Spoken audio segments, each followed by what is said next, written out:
مزید ویڈیوز کے لیے ہمارے چینل ہاؤس آف اسلام کو سبسکرائب کرنا نہ بھولیے۔ شکریہ۔ أشهد أن لا إله إلا الله وحده لا شريك له وأشهد أن سيدنا وسندنا ونبينا ومولانا محمدا عبده ورسوله صلى الله تعالى عليه وعلى آله وأصحابه وبارك وسلم تسليما كثيرا، أما بعد۔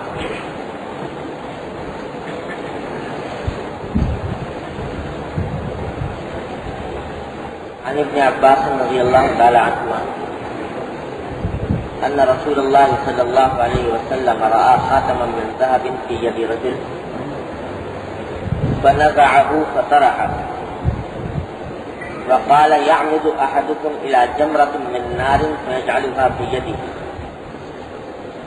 فقيل للرجل بعدما ذهب رسول الله صلى الله عليه وسلم خذ خاتمك انتفع به، قال لا والله لا أخذه أبدا وقد طرحه رسول الله صلى الله عليه وسلم۔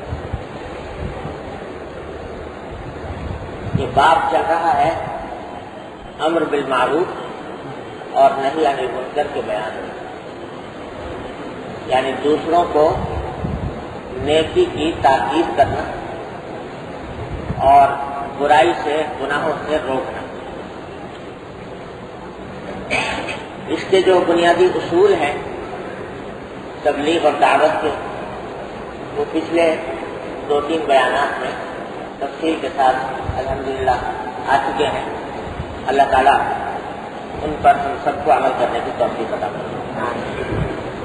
اب اسی موضوع سے متعلق کچھ احادیث ہیں جو اس باب میں علامہ نووی رحمۃ اللہ علیہ نے ذکر فرمائی ہے، وہ ایک ایک کر کے دیکھ لیجئے کہ ان میں سے ہر ایک میں کوئی نہ کوئی سبق ہمارے لیے موجود ہے۔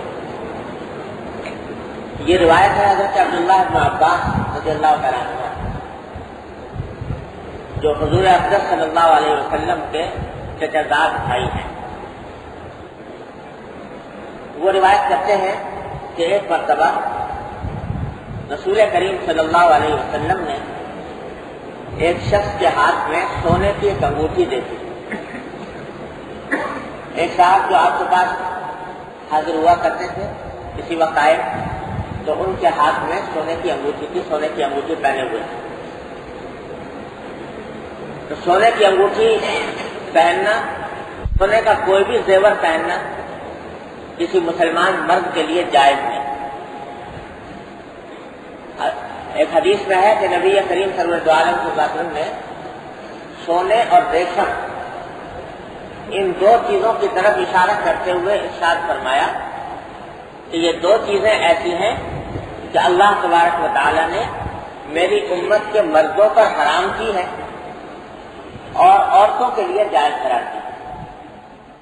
ریشم کا بھی یہی معاملہ ہے کہ ریشم کا کپڑا پہننا عورتوں کے لیے تو جائز ہے، مردوں کے لیے حرام ہے۔ سونے کا معاملہ بھی یہی ہے کہ سونے کی بھی کوئی چیز پہننا، خواہ انگوٹھی کیوں نہ ہو، عورتوں کے لیے جائز ہے، مردوں کے لیے حرام ہے۔ اور ساتھ ہی ایک حدیث میں آپ نے یہ بھی ارشاد فرمایا کہ مردوں کو یہاں دنیا کے اندر تو سونے اور ریشم کے پہننے سے ممانعت کر دی گئی ہے، لیکن اللہ تبارک و تعالی ایمان کے ساتھ، عمل صالح کے ساتھ اس دنیا سے رخصت فرمائیں تو انشاءاللہ آخرت میں اور جنت میں مردوں کو بھی یہ ریشم اور سونے کے انعامات عطا فرمائے جائیں۔ تو یہ صاحب جو حضور اقدس صلی اللہ علیہ وسلم کی خدمت میں حاضر ہوئے، انہوں نے سونے کی انگوٹھی پہنی ہوئی تھی جو منع ہے شریعت میں۔ تو اس روایت میں عبداللہ بن عباس فرماتے ہیں کہ جب نبی کریم صلی اللہ علیہ وسلم نے ان کے ہاتھ میں سونے کی انگوٹھی دیکھی تو آپ نے خود آگے بڑھ کر ان کے ہاتھ سے وہ انگلی سے انگوٹھی نکال لی اور نکال کر فرش پر پھینک دی، ہاتھ سے نکال کر فرش پر پھینک دی اور فرمایا کہ تم لوگ ایسا کرتے ہو کہ آپ کا ایک انگارہ اٹھا کر اپنے ہاتھ میں رکھ لیتے ہو. یعنی یہ سونے کی انگوٹھی کو انگلی میں پہننا مرد کے لیے ایسا ہے جیسے کہ آپ کا کوئی انگارہ اٹھا کر اپنے ہاتھ میں رکھ لیا. جیسے وہ مہلک چیز ہے اور انسان کے لیے انتہائی مضر اور خطرناک ہے، اسی طرح سونے کی انگوٹھی پہننا بھی اتنا ہی مہلک اور خطرناک ہے. تو اس طرح اٹھا کر پہننا. اس کے بعد نبی کریم صلی اللہ علیہ وسلم وہاں سے تشریف لے گئے مجلس میں. انگوٹھی فرش پر پڑی ہوئی تھی اور صحابی کے ہاتھ سے پھینک دی تھی آپ نے. تو جب حضور اکرم صلی اللہ علیہ وسلم تشریف لے گئے تو کسی نے ان صاحب سے کہا کہ یہ انگوٹھی آپ کی پڑی ہوئی ہے، اب آپ اس کو اٹھا لیجیے. مقصد یہ تھا کہ انگوٹھی کا پہننا تو ناجائز ہے، مرد کے لیے حرام ہے، لیکن اس سے کوئی اور فائدہ اٹھانا کہ اس کو بیچ کر اس سے پیسے حاصل کر لیں یا اپنی گھر میں کسی خاتون کے لیے اس انگوٹھی کو استعمال کر لیں، زیور میں استعمال کر لیں، یہ تو ناجائز نہیں. تو حضور اکرم صلی اللہ علیہ وسلم کا منشا تو یہ تھا کہ تم ہاتھ میں نہ پہنو، زمین پہ پڑی ہو اٹھا لو تاکہ اس سے فائدہ اٹھاؤ. مگر یہ تھے حضرات صحابہ کرام رضی اللہ تعالیٰ عنہ. جواب دیا انہوں نے کہ بات دراصل یہ ہے کہ لا واللہ لا آخذہ ابدا وقد طرحہ رسول اللہ صلی اللہ علیہ وسلم. جس چیز کو حضرت صلی اللہ علیہ وسلم نے میرے ہاتھ سے اٹھا کر زمین پر پھینک دیا تو اب میری مجال نہیں ہے کہ میں اس کو اٹھاؤں. اب نہیں بات.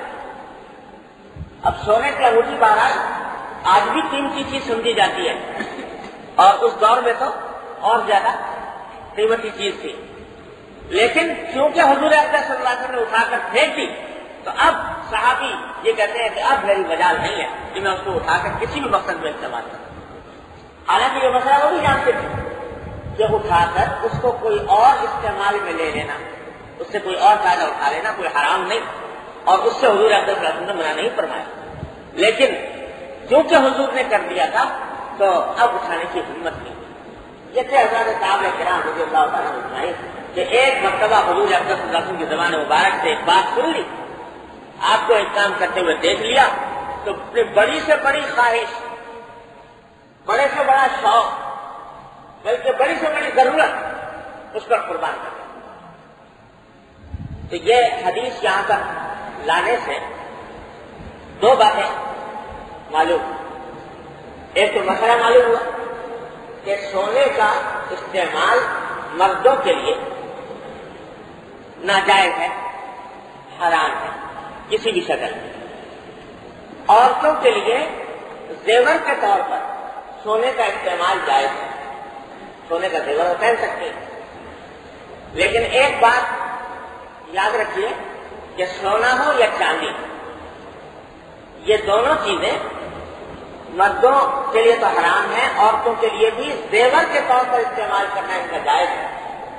لیکن سونے کی کوئی اور چیز بنا لینا یا چاندی کی کوئی اور چیز بنا لینا جو استعمال کی ہو، جیسے پیالہ، برتن، چمچے وغیرہ، یہ نہ عورت کے لیے جائز ہے نہ مرد کے لیے جائز. ویسے چاندی کے برتن یا سونے کے برتن استعمال کرنا نہ مردوں کے لیے جائز ہے نہ عورتوں کے لیے جائز ہے. ان کا ایک ہی استعمال ہے اور وہ ہے زیور کے اندر. وہ خواتین اپنے زیور میں استعمال کر سکتی ہیں اور کوئی استعمال ان کا جائز نہیں ہے. زیادہ جو بعض گھروں کے اندر رواج ہوتا ہے چاندی سونے کے برتنوں کا یا چاندی سونے کی کوئی اور چیز استعمال کرنے کا، تو وہ منع ہے شریعت میں، اس سے پرہیز کرنا چاہیے. دوسری بات جس کے لیے یہ حدیث اس باب میں لائق ہے وہ یہ کہ حضور اکرم صلی اللہ علیہ وسلم نے یہاں زبان سے کچھ کہے بغیر ہاتھ سے انگوٹھی اتار کر پھینک دی.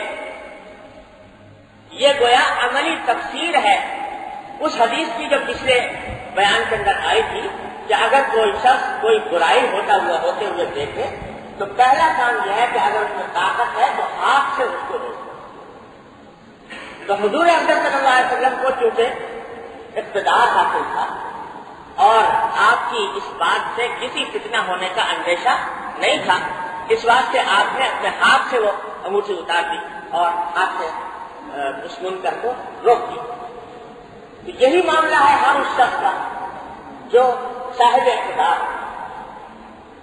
چاہے اقتدار وہ حکومت والا ہو یا اپنے گھر پر، اپنے بچوں پر، اپنی بیوی پر یا اپنے شاگردوں اور مریدوں پر ہو، تو اگر وہ کوئی منکر ہوتا ہوا دیکھے تو اس کو وہ ہاتھ سے روک دینا چاہیے. یہ اس حدیث کا دوسرا سبب ہے. اب آگے دوسری حدیث ہے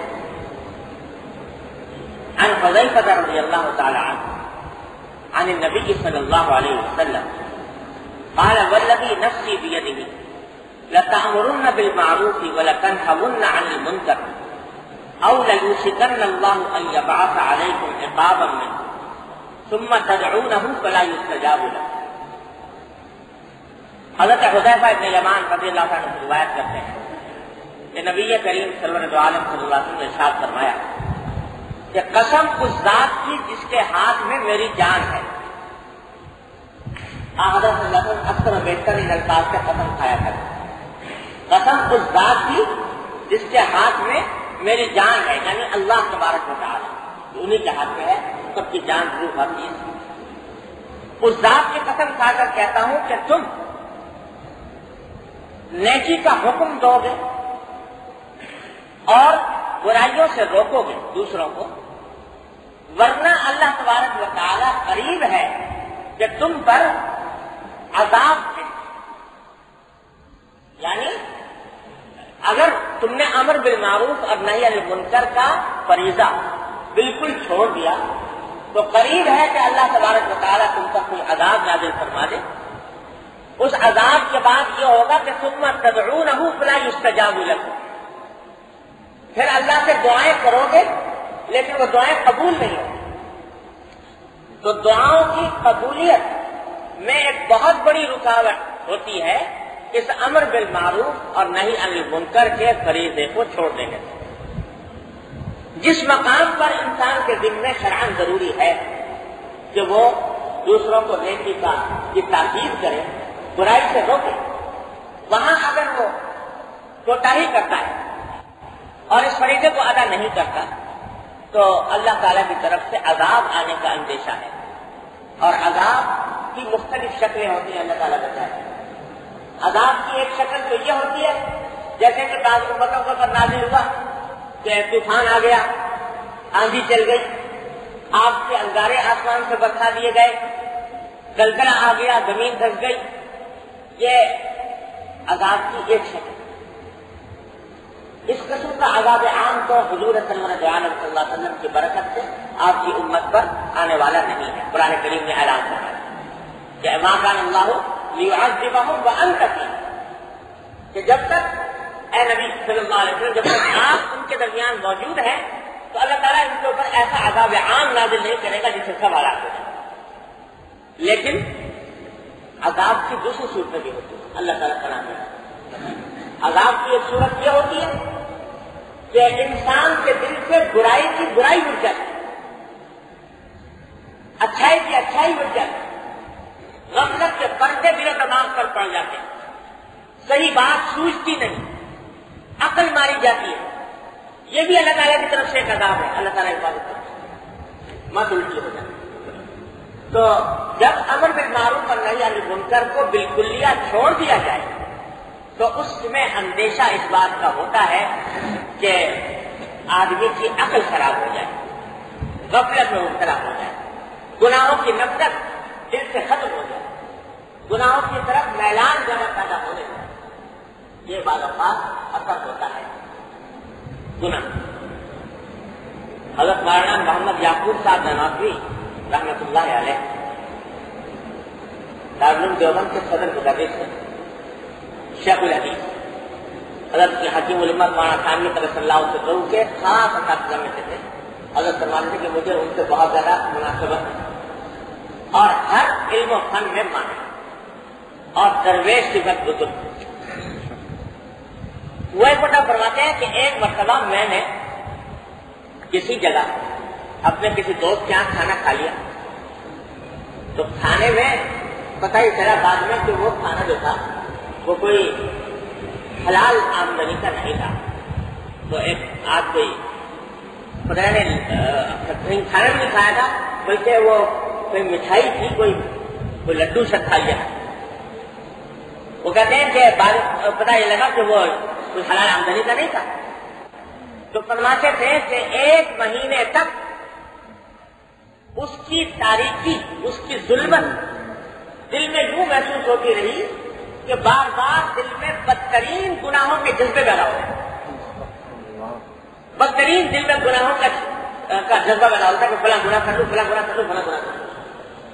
1 مہینے تک. یہ کون؟ جس کی عمر گزری ہے قرآن حدیث کے پڑھنے پڑھانے میں, اور جس کو اللہ تعالیٰ نے بڑا اونچا مقام بخشا ہے علم میں, فضل میں, برا میں, تقویٰ میں. تو ایک لقمہ حرام آمدنی کا اس کے پہنچنے سے مہینے بھر تک فرماتے ہیں کہ میں اس عذاب میں مبتلا رہا کہ بار بار گناہوں کا داغ دل میں پیدا ہو اور فحش گناہوں کے پیدا ہو. یہ فحش گناہوں.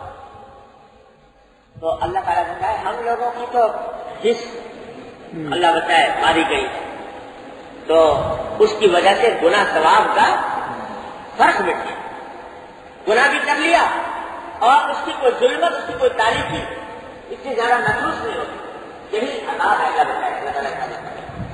تو جن کے سینے صاف ہوتے ہیں تقویٰ سے, اخلاص سے, اللہ تبارک و تعالیٰ کی طرف رجوع سے, ان کو ذرا سا کوئی فرق آ جائے دل کی دنیا میں تو ان کے اوپر زندگی عجیب ہو جاتی ہے. مولانا رومی رحمۃ اللہ علیہ فرماتے ہیں کہ گرد باغ دل کھلالے کم ببر, گرد باغ دل کھلالے کم ببر, بر دلے سالے خزانہ رکھ. کہ اگر کوئی سچا جو راستہ پتا کر رہا ہے, اللہ کے راستے پر چلنے والا ہے, اگر اس کے دل کے کام سے ایک دن کا بھی کم ہو جائے, باغ دل سے ایک دن کا بھی کم ہو جائے, تو اس کے اوپر آفتوں کے پہاڑ ٹوٹ پڑتے ہیں, غموں کے پہاڑ ٹوٹ پڑتے ہیں. کہ کیا تو گناہ کرنے, گناہ کا ذرا بھی اگر کوئی شائبہ پیدا ہو جائے اس سے قلب میں ظلمت کرتی ہے. تو عذاب کی ایک شکل یہ بھی ہوتی ہے کہ گناہوں کی نفرت بھی, گناہوں کی ظلمت کا انسان احساس نہ کر پائے اور اس سے مانوس ہو جائے, اس کا عادی بن جائے. تو حضرت فرماتے ہیں حضور اقدس صلی اللہ علیہ وسلم کہ اس امر بالمعروف اور نہی عن المنکر, اس کو چھوڑ دینے کا انجام یہ ہوتا ہے کہ اللہ تعالیٰ قریب ہے کہ اللہ تعالیٰ ایک عذاب بھیجے اپنی طرف. اور جب یہ کیفیت ہو جائے تو فرماتے ہیں کہ پھر دعائیں بھی کرو گے تو قبول نہیں ہوگی, اللہ تعالیٰ کی طرف سے قبول نہیں ہوگی. اللہ, آج ہم لوگ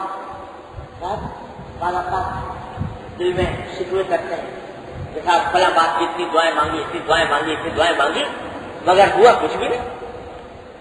تو یہ شکوہ تو بہت دل میں پیدا ہوتا ہے, اللہ بچائے. یہ خیال بھی آتا ہے, اعتراضات اور شبہات بھی دل میں پیدا ہوتے ہیں. جب قرآن میں تو لکھا ہے کہ بدونی استجب لکم, پکارو میں تمہاری دعا قبول کروں گا. اور ہم نے بولا دعا کی تھی نہیں قبول ہوئی, تو اس کی تو الگ تفصیل ہے کہ دعاؤں کی قبولیت کا مطلب کیا ہے, پہلے بھی بے مطلب عرض کر چکا ہوں. لیکن یہ بھی تو دیکھو کہ دعاؤں کی قبولیت کے راستے تو خود بند کر رکھے ہیں, رکاوٹیں خود کھڑی کی ہوئی ہیں. وہ دعا کیسے قبول ہو؟ حضور اقدس صلی اللہ علیہ وسلم فرماتے ہیں کہ رب اشعث اغبر مدفوع بالابواب, کہ بہت سے ایسے لوگ جو پراگن کا بال بکھرے ہوئے, غبار آلود چہرہ, مسکین بن کر وہ اللہ تبارک و تعالیٰ کے پاس آتے ہیں, دعائیں مانگتے ہیں. یقول یا ربی یا ربی, جس طرح پروردگار فلاں کام کر دیجیے, پروردگار فلاں کام کر دیجیے.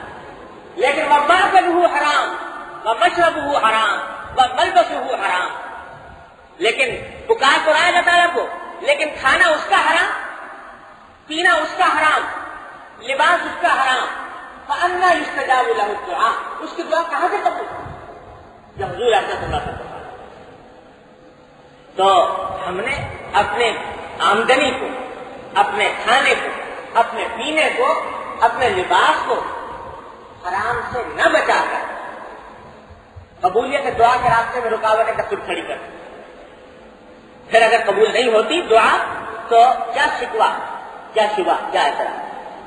حضور اقدس صلی اللہ علیہ وسلم اس حدیث میں دوسری وجہ یہ بیان فرما رہے ہیں کہ جب امر بالمعروف اور نہی عن المنکر چھوڑ دو گے، یہ فریضہ چھوڑ دو گے، چھوڑ بیٹھو گے، تو اس وقت پہ بھی کہ اللہ کی عالم ہوگا کہ دعائیں مانگو گے قبول نہیں ہوگی. معنی اس کے یہ ہے کہ پھر اللہ تعالیٰ کی طرف سے دعا قبول کرنے کی ذمہ داری کچھ نہیں. وہ کر لیں کسی وقت قبول، ان کا کرم، ان کی عطا، اس کے اوپر تو کوئی رکاوٹ آئی نہیں ہوتی. ان کے کرم پر ان کی رحمت، کبھی کر لیں ان کی رحمت. لیکن اللہ نے کوئی ذمہ داری نہیں لی ایسے آدمی کی دعا قبول کرنے کی جس کا کھانا پینا حرام ہو، یا جس نے امر بالمعروف اور نہی عن المنکر کا فریضہ چھوڑ رکھا ہو، جس جگہ شرعاً اس پر واجب تھا کہ کسی کو برائی کی سے روکتا، وہاں نہیں روکا. جہاں واجب تھا کہ نیکی کا حکم دیتا، وہاں حکم نہیں دیا. تو اللہ تبارک و تعالیٰ کی طرف سے اس کی دعا قبول کرنے کی کوئی گارنٹی نہیں، کوئی ذمہ داری نہیں. یہ ہے اللہ تعالیٰ اپنے رحمت سے ہمیں اس انجام سے محفوظ کرتا. تیسری حدیث حضرت ابو سعید خدری رضی اللہ تعالیٰ عن ابی سعید الخدری رضی اللہ تعالیٰ عنہ عن النبی صلی اللہ علیہ وسلم قال افضل الجہاد کلمۃ عدل عند سلطان جائر. کہ جہاد، افضل ترین جہاد یہ ہے کہ حق بات اور انصاف کی بات کہی جائے ایک ظالم بادشاہ کے ساتھ. ظالم صاحب اقتدار ہے، حاکم ہے، سربراہ حکومت ہے، اور اسی میں داخل ہے ہر صاحب اقتدار، کوئی بڑا افسر. اس کے سامنے حق بات کہنا، انصاف کی بات کہنا، یہ فرمایا افضل الجہاد ہے، بڑا اعلیٰ درجے کا جہاد ہے. کیوں؟ اس واسطے کہ جب ظالم ہے صاحب اقتدار تو کتنی ہی نرمی سے بات کرو، وہ تو اپنے ناک پر مکھی نہیں بیٹھے دیتا، وہ تو حق بات سننے کا روادار ہی نہیں. اس کے سامنے حق بات کہو گے تو عین ممکن ہے کہ وہ تمہیں کوئی تکلیف پہنچا دے. اس کے باوجود تم حق بات کہہ رہے ہو ظالم سلطان کے سامنے، تو یہ بڑا اعلیٰ ترین جہاد ہے. لیکن یہاں بھی وہی بات کہ بعض لوگ اس کا مطلب غلط سمجھتے ہیں کہ افضل جہاد کلمۃ حق عند سلطان جائر. بعض لوگ اس کا مطلب یہ سمجھتے ہیں کہ ایک ظالم بادشاہ کے سامنے جا کر کلمہ حق کو ایک لفظ کی طرح مار دو، تو یہ ہے افضل جہاد. یاد رکھیے کہ مراد ہے بات حق کہنا، اور بات حق وہی ہے جو حق نیت سے ہو، حق طریقے سے ہو. نیت بھی حق ہو، نیت ہو خیر خواہی کی، نیت ہو اصلاح کی، خود بڑا بننے کی، خود مجاہد کہلانے کی، خود بہادر بننے کی نیت نہ ہو. نیت ہو اللہ کی رضامندی حاصل کرنے، اللہ کی خوشبودی حاصل کرنے، نیت ہو اصلاح کی. اس نیت کے ساتھ جب حق بات کہی جائے گی، اور اس کے لیے میں تجارت سے کہوں گا حق نیت سے، حق طریقے سے. حق طریقہ کون سا؟ جس کو قرآن نے بتا دیا وَقُولَا لَهُ قَوْلًا لَيِّنًا. حضرت موسیٰ اور ہارون علیہ السلام کو بھیجا جا رہا ہے فرعون کے پاس. تو فرعون کے پاس جاتے ہوئے بھی ہدایت نامہ یہ دیا گیا کہ جا کر اس فرعون سے نرم بات کہنا، سختی کی بات نہ کرنا، نرم بات کہو، سخت بات مت کہو. میرے والد ماجد قدس اللہ علیہ وسلم فرمایا کرتے تھے کہ آج تم موسیٰ علیہ السلام سے بڑے مسلح نہیں ہو سکتے، اور تمہارا مخاطب فرعون سے بڑا گمراہ نہیں ہو سکتا. لیکن جب موسیٰ علیہ السلام جیسے مسلح کو فرعون جیسے گمراہ کے پاس بھیجتے ہوئے بھی یہ پیغام دیا جا رہا ہے کہ نرم بات کہنا، تو آج ہم اور آپ کو کس شمار سے دار. تو اس لیے بات ہر حالت میں نرمی کہنا، اصلاح کی طرف، تحقیر نہ ہو، تذلیل نہ ہو، اور مقصود اپنی بہادری جتانا نہ ہو، اللہ تبارک و تعالیٰ کی رضا حاصل کرنا ہو، یہ ہے تشریع۔ ایک حدیث میں نبی کریم صلی اللہ علیہ وسلم نے طریقہ بھی بتا دیا ہے۔ ایک طرف یہ فرما دیا کہ ظالم سلطان کے سامنے حق بات کہنا افضل الجہاد ہے، اور دوسری طرف طریقہ بھی بتا دیا۔ حدیث میں ہے کہ نبی کریم صلی اللہ علیہ وسلم نے فرمایا کہ اگر من رعا من ذی سلطان ما یکرہہ فلا یخذلہ علانیۃ بل یأخذ بیدہ، کہ اگر کوئی شخص کسی صاحب اقتدار سے کوئی غلط کام سرزد ہوتا ہوا دیکھے، کوئی برائی ہوتے ہوئے دیکھے، تو اس صاحب اقتدار کو علانیہ ذلیل نہ کرے، علانیہ رسوا نہ کرے، بلکہ اس کا ہاتھ پکڑ کر خلوت میں لے جائے اور لے جا کر اس سے نرمی کے ساتھ اس کو دعوت اور تبلیغ کا فریضہ انجام دے، اس کے حق بات کرے۔ یہ ہے افضل الجہاد کلمۃ حق عند سلطان اللہ۔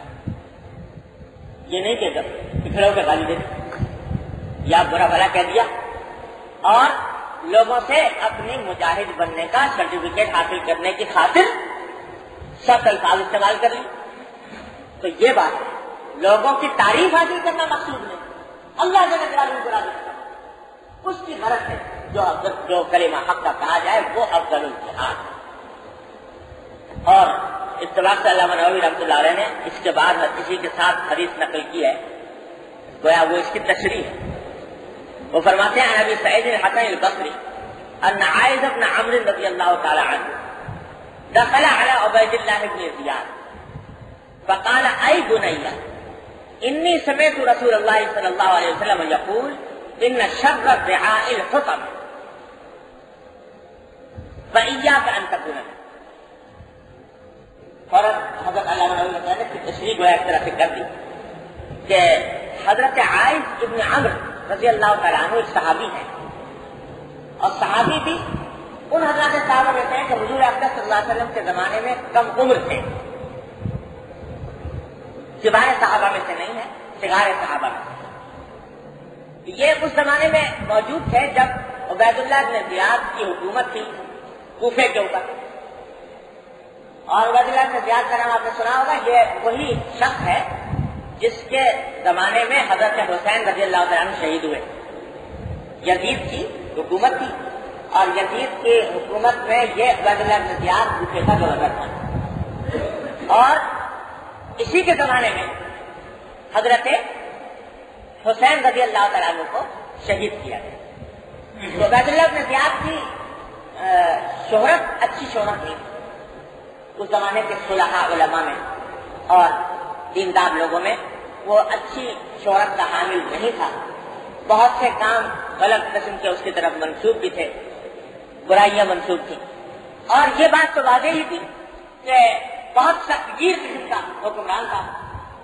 بعض اوقات اس سخت گیری میں ناحق لوگوں کے ساتھ ظلم بھی ہو جاتا تھا، تو ایسا حکمران تھا عبید اللہ بن زیاد۔ تو حضرت عائذ بن عمرو رضی اللہ تعالیٰ عنہ دیکھ رہے تھے آنکھوں سے کہ یہ شخص جو ہے یہ عدل و انصاف کی حدود کو بعض اوقات پھلانگ جاتا ہے اور ایسے کام کرتا ہے جو شریعت میں حق بات کہنا حق طریقے سے حق نیت سے، تو نرم گفتگو کا طریقہ اختیار کیا۔ بیٹا کہتا ہے بیٹا میں نے رسول اللہ صلی اللہ علیہ وسلم کو یہ فرماتے ہوئے سنا ہے کہ ان شر الرعاء الحطم، کہ بدترین حکمران وہ ہے جو سختگیر ہو، سختگیر ہو، بہت سختی کا معاملہ لوگوں کے ساتھ کرنے والا ہو، تشدد کا معاملہ کرنے والا ہو، وہ بدترین حکمران ہوتا ہے۔ میں نے حضور اقدس صلی اللہ علیہ وسلم کو یہ فرماتے ہوئے سنا ہے فَإِيَّاكَ أَن تَكُونَ مِنْهُ، تو بھائی ایسا حکمران بننے سے ذرا بچنا۔ کتنے نرم، کتنے محبت بھرے انداز میں حضرت عائذ بن عمرو نے نصیحت فرمائی کہ بیٹا میں نے رسول اللہ صلی اللہ علیہ وسلم کو یہ بات فرماتے ہوئے سنی ہے کہ بدترین حکمران، سختگیر حکمران بدترین حاکم ہوتا ہے، تو بھائی ایسا نہ ہو کہ تم اس میں شامل ہو جاؤ، اپنے آپ کو ایسا بنانے سے بچانا۔ یہ ہے تصدیق کلمۃ حق عند سلطان الجائر. یہ نہیں کہ جا کر کہ تو بڑا ظالم ہے جا کر اس کو برا بھلا کرنا شروع کر دیا. یہ نہیں، بلکہ نرمی کے ساتھ محبت شفقت کے ساتھ کلمہ پہنچا دیا. حقیقت حق بات ہے. اب وہ مانے یا نہ مانے یہ ہماری ذمہ داری نہیں. چنانچہ اس کے مقدر میں نہیں تھی، اس کے مقدر میں اصلاح نہیں تھی، تو باوجود اس کے کہ اتنی نرمی سے بات کہی اس نے اور الٹا جواب دیا. ایسا بہودہ جواب دیا، کہا کہ اجلس انما انت من مخالف اصحاب محمد صلی اللہ علیہ وسلم. ارے بیٹھو، تم حضور اکرم صلی اللہ علیہ وسلم کے صحابہ کی کا بھوسا ہو. بھوسا جیسے آٹے کو اگر چھانا جائے تو نیچے بھوسا رہ جاتا ہے، تو کہا کہ تم تو حضور اکرم صلی اللہ علیہ وسلم کے صحابہ کرام کا بھوسا ہو. مطلب بڑے بڑے صحابہ تو جا چکے دنیا سے، اور جتنے کبار صحابہ تھے وہ رخصت ہو گئے. تم ایسے رہ گئے جیسے آٹے میں بھی بھوسا ہوتا ہے، تو تم ایسے رہ جاؤ. تمہاری بات کا کچھ اعتبار ہے، کچھ بھروسہ نہیں، اور میں تمہاری بات نہیں مانتا. تو اس موقع پر حضرت عائذ بن عمرو رضی اللہ تعالیٰ عنہ نے ایک جملہ فرمایا. کوئی دوسرا ہوتا تو غصے ہو جاتا کہ تم نے مجھے بھوسا کہہ دیا، کوئی لڑائی وڑائی کر لیتا. لیکن ایک جملہ ارشاد فرمایا حضرت عائذ بن عمرو نے، فرمایا کہ وَهَلْ كَانَتْ لَهُمْ نُخَالَةٌ إِنَّمَا كَانَتِ النُّخَالَةُ بَعْدَهُمْ وَفِي غَيْرِهِمْ. فرمایا یہ کیا کہہ رہے ہو کہ حضور اکرم صلی اللہ علیہ وسلم کے صحابہ کا بھوسا ہو؟ کیا صحابہ کرام میں بھی کوئی بھوسا ہوتا تھا؟ حضور اکرم صلی اللہ علیہ وسلم کے صحابہ میں تو کوئی بھوسا نہیں، سب آتا ہی آتا ہے، سب اعلیٰ درجے اعلیٰ درجے کے باکمال لوگ ہیں جو نبی کریم صلی اللہ علیہ وسلم کی صحبت جنہوں نے اٹھا لی ہے. ان میں بھوسا کوئی نہیں ہوتا، وہ تو سارے کے سارے اصل لوگ ہیں. تو صحابہ کرام میں بھوسا کہاں سے آ گیا؟ ہاں بھوسا تو بعد کے لوگوں میں پیدا ہوا، جو بعد میں آئے صحابہ کرام جنہوں نے صحبت اٹھا لی نبی کریم سرورت عالم صلی اللہ علیہ وسلم کی، تو ان کو بھوسا کہنے کا کسی کو کوئی حق نہیں پہنچتا، کسی کو جواب نہیں. یہ بھی اپنی ذات کے لیے نہیں بلکہ ایک عام اصول بیان کر دیا کہ کسی صحابی کے اوپر کوئی توہین، کوئی تنقید، کوئی گستاخی کا کلمہ کسی بھی ایسے شخص کی شان میں جو حضور اکرم صلی اللہ علیہ وسلم کی صحبت سے فائدہ یاب ہوا ہو، یہ کسی کے لیے بھی جائز ہے. یہ مسئلہ بڑا یہ کہہ دیا اور کہہ کر رخصت ہو گیا کہ اپنا جو ہمارا فریضہ تھا وہ ہم نے نرمی سے، محبت سے، شفقت سے کہہ کر ادا کر دیا. اب دوسرے کی قسمت میں اصلاح ہے، انہیں بھی اصلاح. اگر قسمت میں اس کی اصلاح نہیں ہے تو ہم ٹھیکیدار نہیں. ماں تعلیم میں صحیح کوئی داروغہ نہیں بنا رہا جو وہ ضرور اصلاح ہو جائے. اس کے بعد یہ بعض لوگ کہتے ہیں کہ بھائی یہ تو لاتوں کے بھوت ہے، باتوں سے نہیں مانتے، لہذا یہاں پر نرمی اور شفقت کی بات نہیں، یہاں تو لکڑ توڑ بات کرنی پڑتی ہے. تو بھائی کوئی ٹھیکیدار نہیں کسی کی اصلاح. جو حضور اکرم صلی اللہ علیہ وسلم نے جو طریقہ بتا دیا، اللہ تبارک و تعالیٰ نے جو بتا دیا وہی طریقہ برحق ہے. کیا اللہ تعالیٰ کو پتا نہیں تھا کہ فرعون کی اصلاح نہیں ہونے والی؟ جب فرعون کے پاس موسیٰ علیہ السلام کو بھیج رہے ہیں، اللہ تعالیٰ کو معلوم نہیں تھا کہ اس کی قسمت میں ایمان نہیں، یہ اصلاح اس کی ہونے والی نہیں ہے، آخر دم تک یہ اپنے ضد و اناد پر اڑا رہے گا. اس کے باوجود حضرت موسیٰ علیہ السلام کو حکم دیا کہ جا کر نرم بات کر، اپنی طرف سے نرم. یہ بات بار بار اس لیے عرض کرتا ہوں کہ آج ہمارے معاشرے میں یا تو امر بالمعروف اور نہی عن المنکر کا فقدان ہی ہو گیا، کوئی کرتا نہیں، اور اگر کوئی کرنے آتا ہے تو جو آداب ہیں اس کے، جو طریقہ بتایا حضور اکرم صلی اللہ علیہ وسلم نے، صحابہ کرام نے، اس کا خیال نہیں کرتا، اپنے جذبات ٹھنڈے کرتا ہے، اپنا غصہ نکالتا ہے، اپنی جھجھلاہٹ کا مظاہرہ کرتا ہے، اپنی بہادری کا مظاہرہ کرتا ہے، لیکن اللہ تبارک و تعالیٰ کے، اللہ کے رسول جو خوشنودی کی خاطر اس طریقے کو اختیار نہیں کرتا جو پیغمبرانہ طریقہ ہے دعوت کا، تبلیغ کا، معروف کا.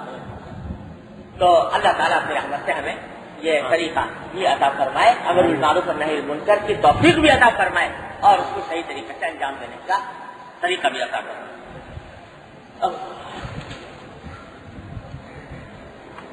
چوتھی حدیث ہے عن ابن مسعود رضی اللہ تعالی عنہ قال قال رسول اللہ صلی اللہ علیہ وسلم ان اول ما دخل النقص على بني اسرائيل انه كان الرجل يلقى الرجل فیقول یا ھذا اتق اللہ ودع ما تسمع فإنه لا يحل ثم يلقاه من الغد وهو على حاله فلا يمنعه ذلك أن يكون أكيله وشريبه وقعيده فلما فعلوا ذلك ضرب الله قلوب بعضهم ببعض.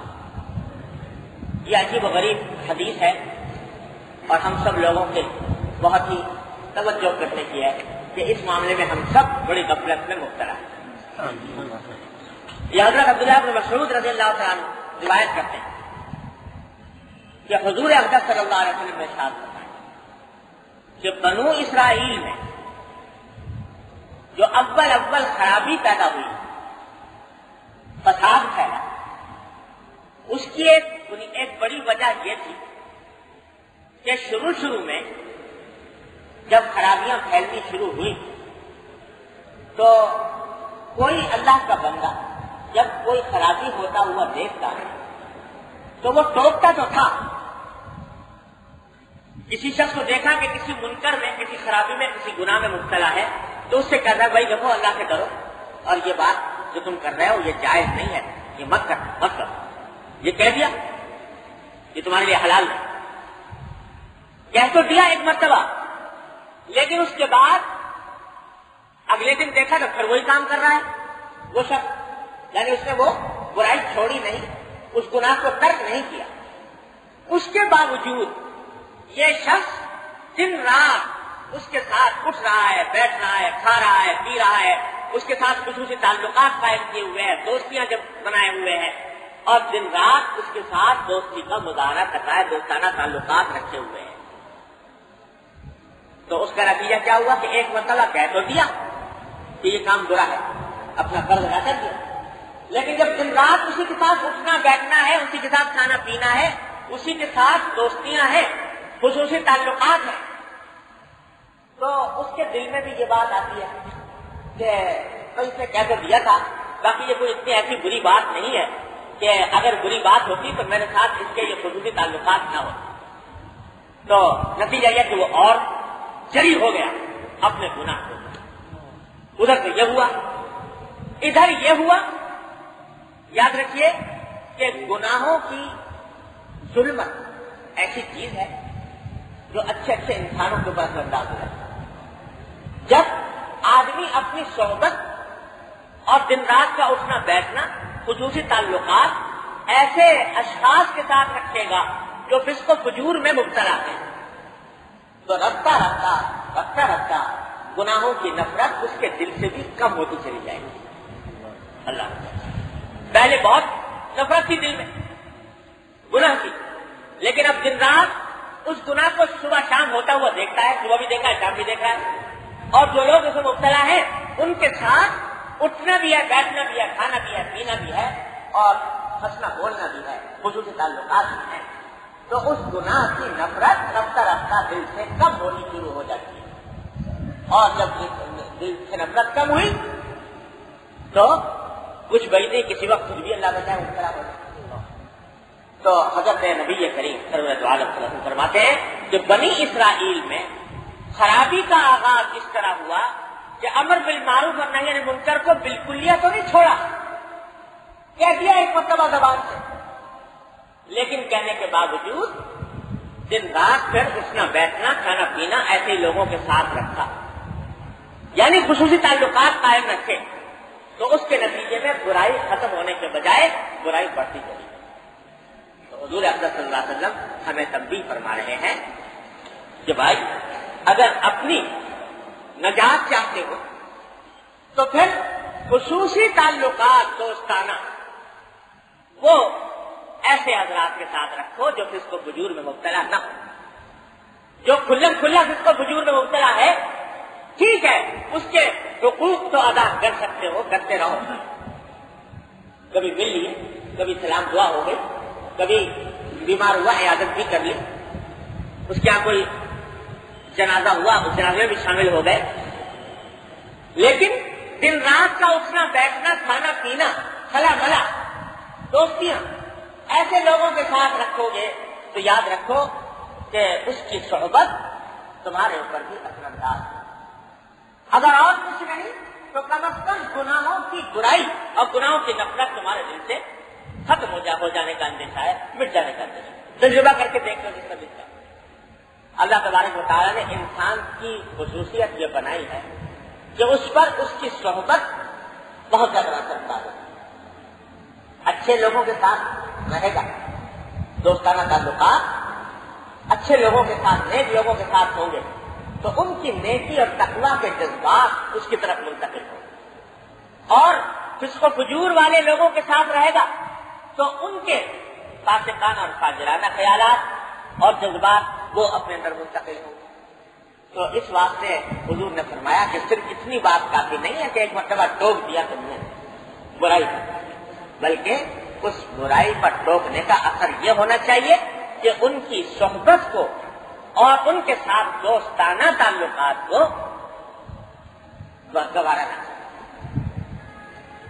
یہاں یہ بات کر دوں کہ مراد یہ نہیں ہے کہ قطع تعلق بائیکاٹ، کیا کوئی سلام بھی نہیں ہوگا، اور خصوصی جو معاملات ہوتے ہیں، بیماری کے اندر عیادت کر لی، جنازے میں شریک ہو گئے، اس قسم کے حقوق بھی ادا نہ کریں، یہ حقوق تو ہر حال میں ادا کریں، لیکن بات ہو رہی ہے خصوصی تعلقات کی، دن رات کا اٹھنا بیٹھنا، کھانا پینا، خلا ملا، یہ چیزیں ایسے لوگوں کے ساتھ ہیں۔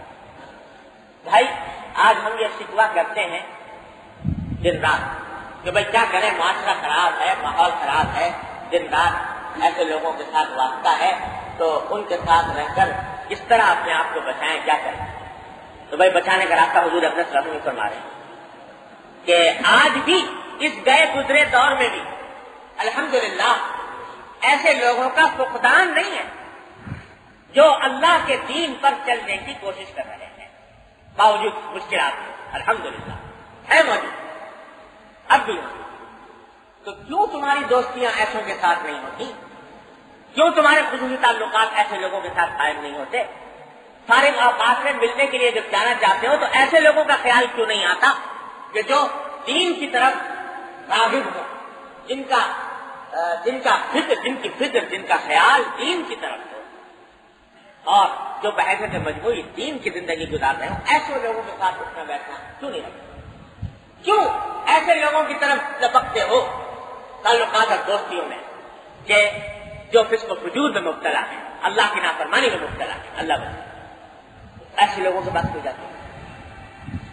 یہ بعض اوقات خیال ہوتا ہے کہ صاحب ہمارا جو اپنا زندگی کا رتبہ ہے، معیار زندگی ہے، ہمارا جو اسٹیٹس ہے، اس کے لحاظ سے کیا اس اسٹیٹس کے لوگوں میں اٹھتے بیٹھے، تو بھائی یا تو اسٹیٹس کی پرواہ کرنا اور یا پھر آخرت کی پرواہ کرنا۔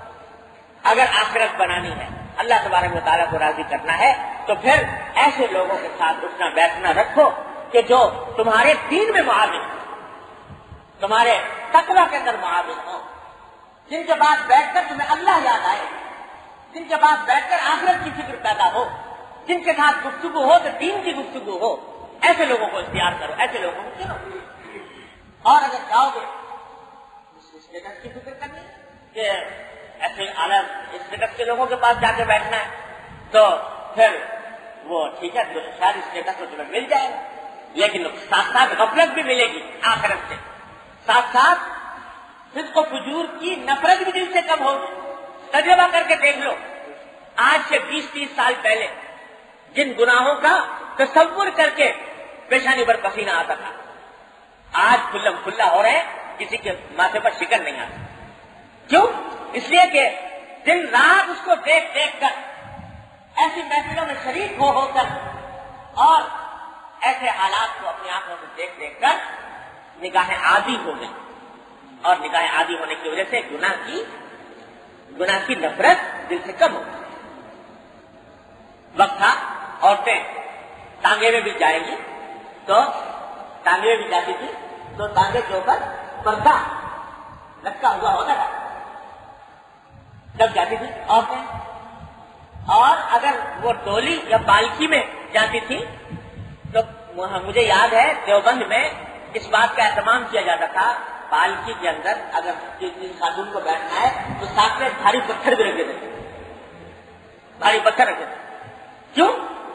تاکہ جو کہار اس کو لے کر چلے گا اس کو اس اندر بیٹھی ہوئی خاتون کے وزن کا اندازہ نہ ہو کہ وزن کیا ہے، اس لیے ایک پتھر رکھا جاتا ہے ساتھ میں، تاکہ نامحرم پر نامحرم کو خاتون کے وزن کا بھی اندازہ نہ ہو۔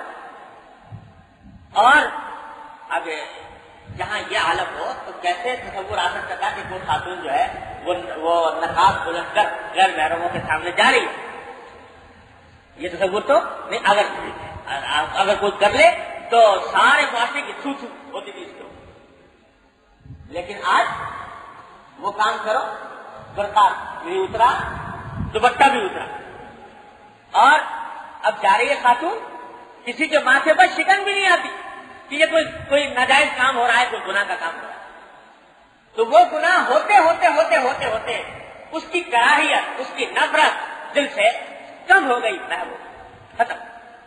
اور یاد رکھو کہ وہ بدترین لمحہ ہے انسان کی زندگی میں جب گناہ کی نفرت اور جو گناہ کی کراہیت اس کے دل سے مٹ جائے۔ یہ بھی اللہ کے عذاب کی اچھا ہے، اللہ تعالیٰ۔ تو یہ گناہوں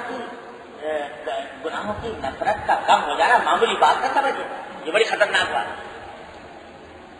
تو یہ بری صحبت، فاسقانہ فاجرانہ صحبت، یہ انسان کے دل سے گناہ کا احساس مٹاتی ہے، نفرت کو کم کرتی ہے۔ تو حضور اقدس صلی اللہ علیہ وسلم فرماتے ہیں کہ کیا تو دیا تم نے کہ بھائی یہ بری بات نہیں کرنا ہے، لیکن جب دن رات ایسے لوگوں کے ساتھ اٹھ رہے ہو، بیٹھ رہے ہو، اس کے ساتھ دوستانہ تعلقات تم نے قائم کیے ہوئے، اپنی صحبت ویسی بنائی ہوئی ہے، تو یہ علامت اس بات کی ہے کہ زبانی طور پر تو کہہ رہے ہو کہ بری چیز ہے، لیکن اندر سے دل تمہارا اس کو برا نہیں سمجھتا۔ اگر اندر سے برا سمجھتا تو ایسی صحبت تم اختیار نہ کرتے، اس صحبت کی طرف نہ لپکتے، صاحب تقوی لوگوں کی صحبت کیا۔ تو سبق جو ملا اس حدیث سے ہمیں، آپ کو میں کہتا کہ ہم لوگ اس میں بڑی غفلت میں مبتلا ہیں، ہم سب کہ اپنی صحبتوں کو درست کرنے کی فکر نہیں ہے، جن باتوں کو سمجھتے ہیں کہ بری ہیں، گناہ کے کام ہیں، ان کے کرنے والوں کے ساتھ خصوصی دوستانہ مراسم قائم کیے ہوئے ہیں، اور دوستانہ مراسم قائم اس طرح کیے ہوئے ہیں کہ جتنا بیٹھا ان کے ساتھ۔ تو نبی کریم صلی اللہ علیہ وسلم یہی فرماتے ہیں کہ امر بالمعروف اور نہی عن المنکر کا ایک حصہ یہ بھی ہے، ایک جز یہ بھی ہے کہ ایسے خصوصی تعلقات کو ختم کیا اور ایسے لوگوں کے ساتھ تعلقات قائم کرو جو اللہ والے ہوں، جن کی صحبت میں رہ کر اللہ یاد آئے، جن کی صحبت میں رہ کر آخرت کی فکر کرے۔ حضرت عبداللہ بن مبارک رحمۃ اللہ علیہ، جن کا پہلے بھی کئی مرتبہ ذکر آ چکا ہے، ہماری تاریخ کے ان شخصیتوں میں سے ہیں جن پر جتنا یہ امت فخر کرے کم، یہ محدث بھی، فقیہ بھی، صوفی بھی، کوئی کام، کوئی گوشہ دین کا ایسا نہیں ہے جس کے اندر اللہ نے کمال کو نہ پہنچایا۔ اور پہلے سنا چکا ہوں آپ حضرات کو کہ یہ شروع میں بڑے آزاد منش صاحب تھے، جہاں تک کہ پینا پلانا، گانا باجا اس سب کے عادی تھے۔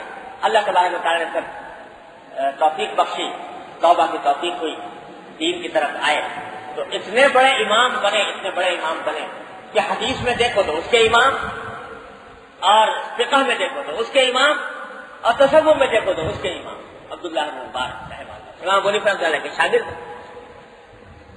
تو وہ فرماتے ہیں کہ میں نے جیسے شروع میں بتایا تھا آپ کو کہ بڑے رئیس کبیر آدمی تھے، بڑے مالدار آدمی تھے، زمینیں، جائیدادیں، باغات، خدا جانے کیا پوچھا، اور اسی کی وجہ سے اس کو فجور میں بھی اللہ تعالیٰ محفوظ رکھے، مبتلا ہو گئے۔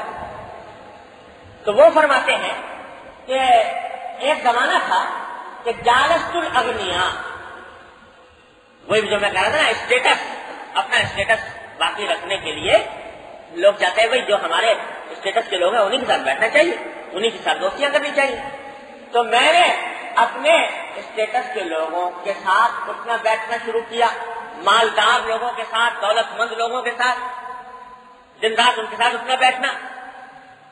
تو کہتے ہیں فلم ارا اکثر ہمم منی، جب ان کے ساتھ اٹھنا بیٹھنا شروع کیا تو مجھے اپنے سے زیادہ مجھے کوئی فکر مند غم زدہ کوئی نظر نہیں آتا تھا، ہر وقت غم میں رہتا تھا۔ کیوں؟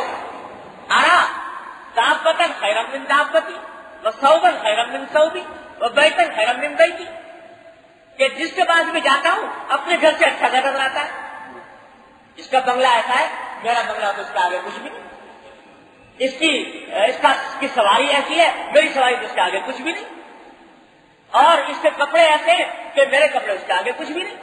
تو جہاں بھی جاتا ہوں تو اپنے سے اعلیٰ درجے کا گھر نظر آتا ہے، اپنے اعلیٰ درجے کی سواری نظر آتی ہے، اپنے اعلیٰ درجے کا کپڑا نظر آتا ہے، لباس نظر آتا ہے۔ بڑا کوشش کر کے اچھے سے اچھا لباس پہن کے دیکھ لیا، اچھے سے اچھا مکان بنا لیا، نئے سے نئی کاریں خرید لی، لیکن معلوم ہوا کے ساتھ بڑا دوست کے پاس گیا، معلوم ہوا اس نے اور نئے ماڈل کی خرید لی، اس نے اور اعلیٰ درجے کا بنگلہ بنا لیا، اس نے اعلیٰ درجے کا کپڑا پہن لیا۔ تو اب اس کو دیکھ کر دل ہوتا تھا کہ میں تو کچھ بھی نہیں ہوا امتیاز، تو مجھ سے زیادہ غمزدہ کوئی نہیں تھا ان کے ساتھ رہنے کے نتیجے۔ پھر فرماتے ہیں جالست الفقراء، اس کے بعد یہ ہوا کہ میں نے یہ اغنیاء کی صحبت چھوڑ کر فقراء کی صحبت اختیار، کم جن کو کم حیثیت سمجھا جاتا ہے ان کی صحبت اختیار کی۔ تو فرماتے ہیں کہ فاسترحت، الحمدللہ راحت میں آ گیا، اس واسطے کہ وہاں معاملہ الٹا تھا، جس کو دیکھتا ہوں اپنا گھر اس سے اچھا، جس کو دیکھتا ہوں اپنی سواری اس کی سواری سے اچھی، اپنا کپڑا اس کے کپڑے سے اچھا۔ تو یہ دیکھنے کے نتیجے میں راحت میں آ گیا، آرام میں آ گیا، ان کی صحبت کے نتیجے میں دنیا کی بھی بھلائی ملی کہ آرام آ گیا۔ شکر ادا ہوتا ہے اللہ تعالیٰ کو کہ یا اللہ میں اس تنگی میں مبتلا نہیں ہوں، آپ نے مجھے اس سے محفوظ رکھا ہے، اور آخرت کا بھی آرام آ گیا کہ اللہ تعالیٰ کا شکر نکلا زبان سے۔ صحبت اور فقراء کے اندر حاصل ہوئی، اور فقراء کے اندر پھر بھی یاد رکھو دین زیادہ ہوتا ہے، جو جتنے فقراء ہوں گے تو عام طور سے دین ان کے اندر زیادہ، اللہ تعالیٰ کی طرف رجوع ان کے اندر زیادہ ہوتا ہے، تو ان کی صحبت سے دین بھی حاصل ہوا، دنیا بھی حاصل ہوئی۔ جب اللہ مبارک نے فرمایا رحمہ اللہ تعالیٰ، اور در حقیقت یہ عمل ہے۔ ایک حدیث میں نبی کریم صلی اللہ علیہ وسلم نے کیا اعلیٰ درجے کا نسخہ بیان فرمایا ہمارے آپ کے لیے، ہمارے لیے زندگی گزارنے کا اعلیٰ ترین نسخہ تجویز فرمایا کہ ہمیشہ دین کے معاملے میں اپنے سے اونچے آدمی کو دیکھو، دین کے معاملے میں اپنے سے اونچے آدمی کو دیکھو، اور دنیا کے معاملے میں اپنے سے نیچے آدمی کو دیکھو۔ کہ دنیا کے معاملے میں یہ دیکھو کہ نیچے والا جو ہے بیچارہ تم سے کم جس کے پاس مال ہے، تم سے کم جس کے پاس دولت ہے، تم سے کم جس اس کا مکان اس کی آسامان آسائش ہے، ان کو دیکھو گے تو جب اپنے حالات پر نظر ڈالو گے دل سے شکر نکلے گا، الحمدللہ مجھے اس کے مقابلے میں عافیت میسر ہے۔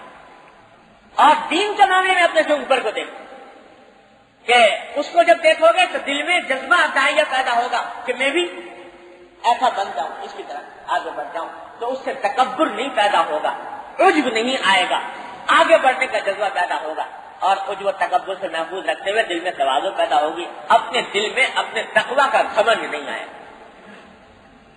کیا جی میری نسخہ بیان کرنا ہے نبی کریم صلی اللہ علیہ وسلم، دین میں ہمیشہ اپنے اوپر کو دیکھو، دنیا میں اپنے سے نیچے، اور اگر نہ کرو اس پہ عمل تو خود بھگت لو۔ اگر کوئی نہ کرے کہ جی میں تو دنیا میں اوپر ہی والے کو دیکھوں گا، سب دیکھ لے، ساری عمر عذاب میں مبتلا رہے گا، کبھی اطمینان حاصل نہیں ہوگا، قناعت نہیں حاصل ہوگی جب تک کہ اپنے سے نیچے والے کو نہ دیکھیں۔ اللہ، آج کل لوگ کثرت سے بعض اوقات ذکر کرتے ہیں کہ صاحب میرے ساتھ فلاں مشکل پیش آ گئی، فلاں مصیبت آ گئی، تو وہ اس لیے کرتے ہیں کہ اپنی جو چھوٹا سا کوئی صدمہ، چھوٹی سی کوئی تکلیف، چھوٹی سی کوئی مصیبت آ گئی اس کو لیے بیٹھے، فلاں کو تو یہ ہوا نہیں مجھے ہو گیا، تو اس کی وجہ سے ناشکری میں مبتلا۔ جب کوئی مصیبت آئے تو آدمی دیکھے کہ مجھ سے زیادہ جو مصیبت زدہ ہے وہ کتنی تکلیف ہے۔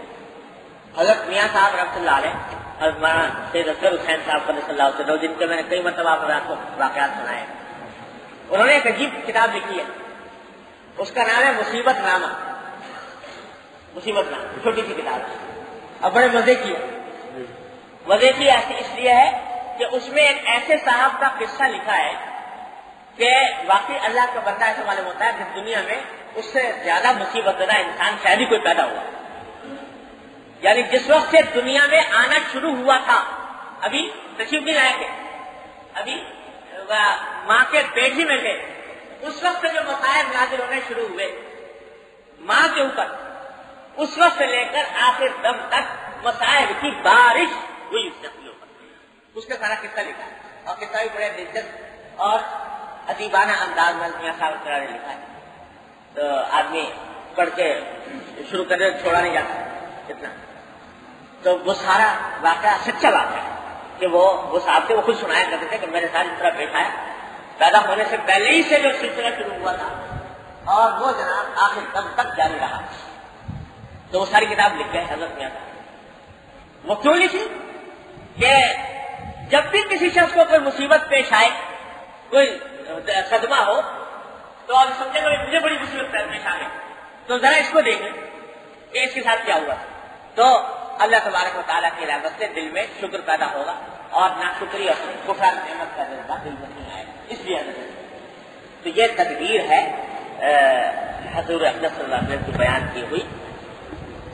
اور بات چلی کہ یہاں سے فکر کرنی چاہیے اپنی صحبت کو اور اپنے خصوصی تعلقات کو اہل تقویٰ اہل دین کے ساتھ وابستہ کرنے، یہی راستہ ہے اس دور میں بچاؤ کا، ورنہ اس دور کے اندر پھسلنے کے مواقع اتنے زیادہ ہیں کہ بس اللہ تعالیٰ کے انتظام۔ تو یہ باتیں ہم لوگوں نے یہ سمجھ لیا ہے کہ دین جو ہے وہ صرف نماز روزے کی حد تک اور وظیفے تسبیح کی حد تک ہے، اور معاشرت کے جو آداب ہیں ان کا لحاظ نہیں رکھتے۔ یاد رکھیے یہ ایک کلی قاعدہ ہے دین کا کہ کوئی بھی ایسا عمل جس سے کسی دوسرے کو تکلیف ہو، تشویش ہو، یا جس سے دوسرے کو پریشانی اٹھانی پڑے، یہ ایسا عمل صرف یہی نہیں ہے کہ وہ اخلاقی طور پر برا ہے، بلکہ گناہ کبیرہ ہے۔ ایذائے مسلم، کسی مسلمان کو تکلیف پہنچانا، یہ گناہ کبیرہ ہے۔ میرے والد ماجد حضرت مولانا مفتی محمد شفیع صاحب قدس اللہ وسلم ہم لوگوں کو نصیحت کرتے ہوئے فرمایا کرتے تھے، یہ میں ان کی بات نقل کر رہا ہوں، کہ ایک مشترک جگہ ہے جس میں بہت سے آدمی ایک ساتھ رہتے ہیں اور اس میں کسی چیز کی کوئی ایک خاص جگہ مقرر ہے کہ وہ وہاں رکھی جاتی ہے، ہر ایک آدمی کو معلوم ہے تو وہاں رکھی ہوتی ہے، جب ضرورت پیش آتی ہے تو وہاں سے وہ لے لیتا ہے۔ کوئی آدمی آیا اور اس نے اس کو استعمال کر کے بے جگہ رکھی، غلط جگہ رکھی۔ اب دوسرا آدمی جب اس کو ضرورت پڑے گی تو وہ تو اسی جگہ پر جائے گا جہاں اس کی جگہ مقرر ہے، اور وہاں وہ نہیں ملے گی اس کو، وہ پریشان ہوگا، تکلیف میں مبتلا ہوگا۔ تو ایسا ہم لوگ کیا کرتے تھے غفلت میں۔ تو حضرت والد ماجد قدس اللہ علیہ وسلم نے فرمایا کہ تم لوگ یہ کام کرتے ہو، اور ایسا کرنا یہ صرف اتنی بات نہیں ہے کہ یہ بد اخلاقی ہے، بلکہ گناہ کبیرہ ہے، اور ایسا ہی گناہ ہے جیسے شراب پینا، جیسے بدکاری کرنا یا اور کبائر ہے، اسی طرح یہ بھی گناہ، بدترین گناہ۔ بلکہ یہ بات میں آپ سے بار بار عرض کر چکا ہوں کہ جو اور دوسرے گناہ ہیں جن کا تعلق حقوق اللہ سے ہے، اگر کسی وقت آدمی کو توبہ کی توفیق ہو جائے، تنہائی میں بیٹھ کے توبہ کر لے، معاف ہو جائے گا انشاءاللہ۔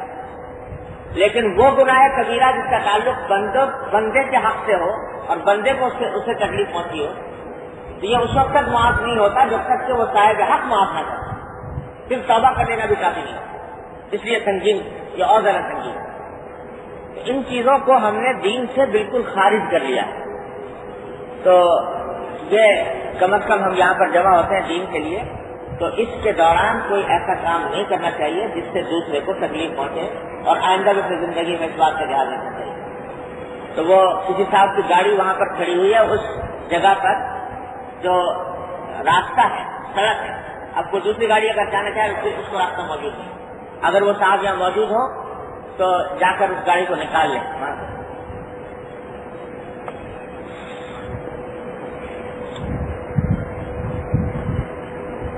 حدیث ہے عن ابی سعید الخدری رضی اللہ تعالی عنہ قال سمعت رسول اللہ صلی اللہ علیہ وسلم یقول من رأى منکم منکرا فلیغیرہ بیدہ فإن لم يستطع فبلسانه وإن لم يستطع فبقلبه وذلك اضعف الایمان۔ بات چل رہی ہے پچھلے 2 ہفتوں سے دعوت اور تبلیغ کی، کہ ایک مومن کے ذمے جہاں اپنی اصلاح واجب ہے وہاں دوسروں کی اصلاح کی فکر بھی اپنی مقدرت، اپنی استطاعت کی حد تک وہ بھی انسان کے فرائض میں شامل ہے۔ اس سلسلے میں یہ حدیث ہے، حضرت ابو سعید خدری رضی اللہ تعالیٰ عنہ سے روایت ہے کہ رسول کریم سرور دو عالم صلی اللہ علیہ وسلم نے ارشاد فرمایا، یہ حدیث آپ نے بکثرت سنی ہوگی، آج اس کی تھوڑی سی تشریح عرض کرنا پیش نظر ہے۔ فرمایا کہ من رأى منکم منکرا فلیغیرہ بیدہ، جب تم میں سے کوئی شخص کوئی برائی ہوتے ہوئے دیکھے، برا کام ہو رہا ہے کسی جگہ، کوئی شخص کسی برے کام کا ارتکاب کر رہا ہے، فلیغیرہ بیدہ، تو اس کو چاہیے کہ وہ اپنے ہاتھ سے اس برے کام کو تبدیل کر دیں، یہ تبدیل کر کے اس کو صحیح کام کے اندر بدل دے، گویا اس کو روکے اپنے ہاتھ سے اس برائی کو، اور نہ صرف روکے بلکہ بدل کر اس کو اچھائی میں تبدیل کر۔ فإن لم يستطع فبلسانه، اگر اس کی استطاعت نہیں ہے، ہاتھ سے روک دینے کی طاقت نہیں ہے، قدرت نہیں ہے، استطاعت نہیں ہے، فبلسانه، تو دوسرا درجہ یہ ہے کہ زبان سے اس کو بدل دیں، یعنی کم از کم زبان سے لوگوں سے وہ کہے اس شخص سے جو برائی کا ارتکاب کر رہا ہے کہ بھائی یہ کام اچھا نہیں ہے، اس کو چھوڑ دو اور اس کی بجائے نئے کام کی طرف آؤ۔ فإن لم يستطع، اگر زبان سے بھی کہنے کی طاقت نہیں ہے، استطاعت نہیں ہے، اور زبان سے برائی کو نہیں روک سکتا، فبقلبہ، تو اپنے دل سے اس برائی کو بدل دے۔ یہ 3 درجات بیان فرمائے، وذالک اضعف الایمان، اور تیسرے درجے کے بارے میں فرمایا کہ یہ تیسری بات کہ نہ تو ہاتھ سے روکا نہ زبان سے روکا بلکہ دل سے اس کو برا سمجھا، تو یہ ایمان کا سب سے آخری اور ضعیف کمزور درجہ ہے۔ تو یہ حدیث ہے جو آپ نے میرے خیال میں بار بار سنی بھی ہوگی، بہت مشہور ہے، زبانت ہے، کہ نبی کریم صلی اللہ علیہ وسلم نے 3 درجے بیان فرمائے کہ جب برائی ہوتے ہوئے دیکھو تو پہلے ہاتھ سے روکنے کی کوشش کرو، اس کی استطاعت نہ ہو تو زبان سے، اس کی استطاعت نہ ہو تو دل سے اس کو برا کرو۔ اس کی تفصیل تھوڑی سی عرض کرنا ہے، بات ذرا سمجھنے کی ہے، کیونکہ اس میں بڑے افراط و تفریط میں لوگ مبتلا رہتے ہیں۔ یہ حدیث دعوت اور تبلیغ اور امر بالمعروف اور نہی عن المنکر کے بات میں اصل کی حیثیت رکھتی ہے، بنیاد ہے۔ تو پہلے تو یہ سمجھ لیجیے کہ دعوت اور تبلیغ کی 2 قسمیں ہوتی ہیں، یعنی دین کی بات دوسرے تک پہنچانے کا صرف 2 راستے ہیں۔ ایک راستہ ہے جس کو میں آسانی کے لیے انفرادی تبلیغ سے تعبیر کرتا ہوں۔ انفرادی کا معنی یہ ہے کہ ایک شخص کو اپنی آنکھوں سے دوسرے شخص کی کوئی برائی نظر آ رہی ہے کہ وہ کوئی کسی برے کام کے اندر مبتلا ہے، یا دیکھ رہا ہے کہ یہ جو اس کے فرائض اس کے ذمہ واجب ہیں ان میں کوتاہی کر رہا ہے، تو انفرادی طور سے اس کو متوجہ کرنا کہ وہ برائی کو چھوڑ دے اور نیکی پر عمل کرے. یہ ہے انفرادی تبلیغ. اور دوسری ہوتی ہے اجتماعی تبلیغ. یہ اجتماعی دعوت. اجتماعی دعوت اور اجتماعی تبلیغ کا معنی یہ ہے کہ لوگ ایک مجمع کے سامنے، لوگوں کا مجمع ہے، اس مجمع کے سامنے دین کی بات دوسروں تک پہنچائے، واعظ کہے، ان کے سامنے تقریر کرے، یا ان کو درس دے، یا دوسرے ایک باقاعدہ بیڑا اٹھا لے اس بات کا کہ میں دوسروں کے پاس جا کر بغیر کسی فوری سبب کے بھی میں دوسروں کے پاس جا کر ان کو دین کی بات پھیلاؤں گا، پہنچاؤں گا، دین کی بات ان کو سناؤں گا. جیسے ہمارے ماشاءاللہ تبلیغی جماعت کے حضرات کرتے ہیں کہ جا کر لوگوں کے گھروں پر جا کر اور ان سے دعوت و تبلیغ ان کا کریں. تو یہ اجتماعی تبلیغ. تو دو قسمیں ہو گئی. ایک انفرادی.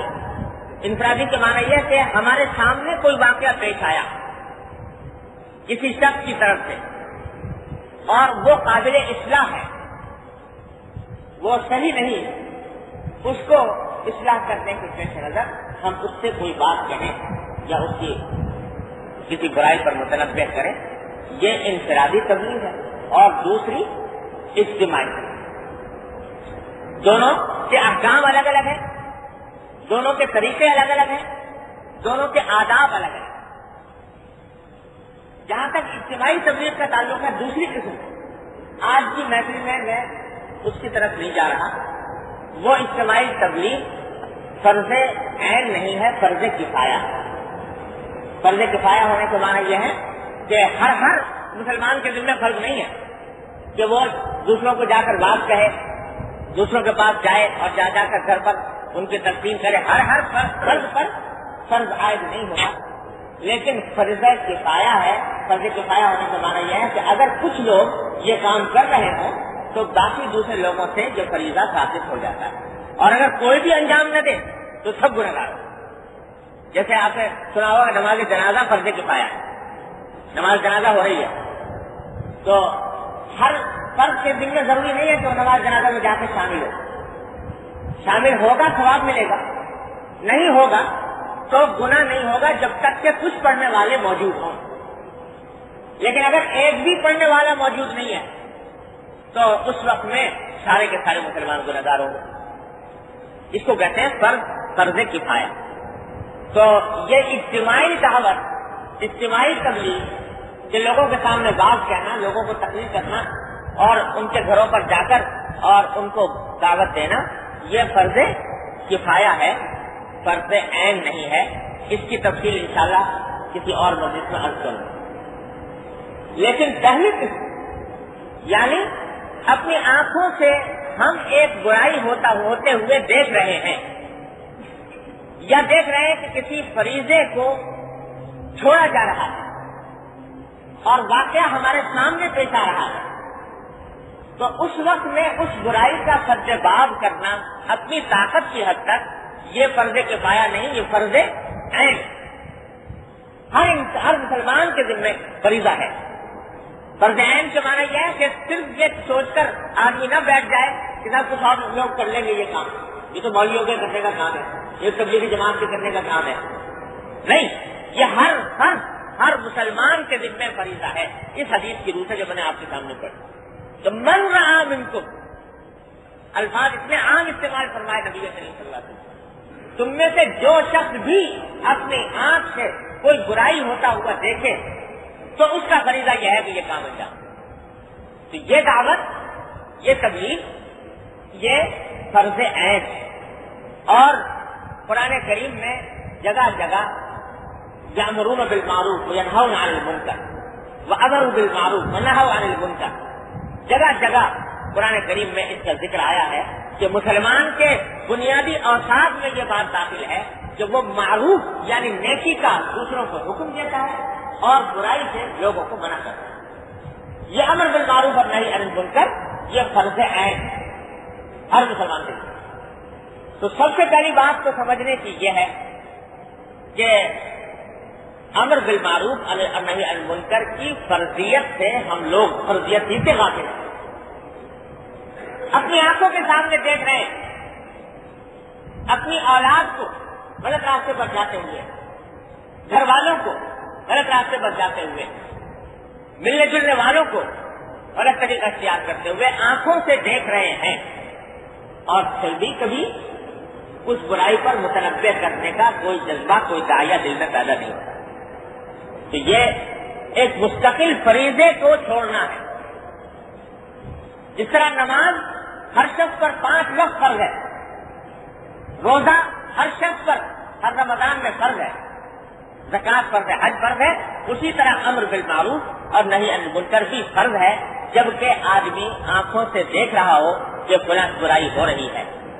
تو اس لیے اس کا سب سے پہلے تو اس کی اہمیت سمجھنی چاہیے کہ اگر کوئی شخص ساری عمر، فرض کرو کہ ساری عمر نیکیوں میں گزاری، نمازیں پڑھی، سب سے اول میں آ کر پڑھی، روزہ ایک نہ چھوڑا، زکوٰۃ ادا کرتا رہا، حج ادا کرتا رہا، اپنی طرف سے کسی گناہ کبیرہ کا ارتکاب نہیں کیا، لیکن ساتھ میں امر بالمعروف اور نہی عن المنکر کا کام بھی نہیں کیا، یعنی برائی سے دوسروں کو بچانے کی کوئی فکر بھی نہیں کی، تو یاد رکھیے کہ باوجود اپنی ذاتی نیکیوں کے آخرت میں پکڑ ہوگی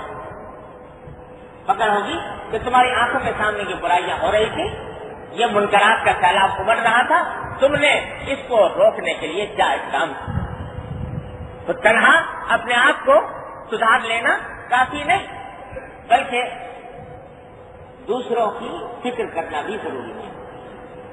یہ سورہ والعصر جو ہے، سورہ والعصر میں اللہ تبارک و تعالیٰ نے ایک عام قاعدہ بیان کرنا، والعصر ان الانسان لفی خسر، کہ زمانے کی قسم کھا کر اللہ تعالیٰ نے فرمایا کہ تمام انسان خسارے میں ہیں، نقصان میں ہیں، سب انسان خسارے میں سوائے الا الذین آمنوا وعملوا الصالحات وتواصوا بالحق وتواصوا بالصبر.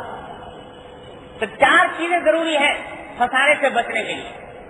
ایک ایمان، دوسرے عمل صالح، نیک کام، اور صرف ایمان اور عمل صالح کافی نہیں بلکہ تواصوا بالحق وتواصوا بالصبر، ایک دوسرے کو آپس میں حق بات کی نصیحت کرنا اور صبر کی نصیحت کرنا.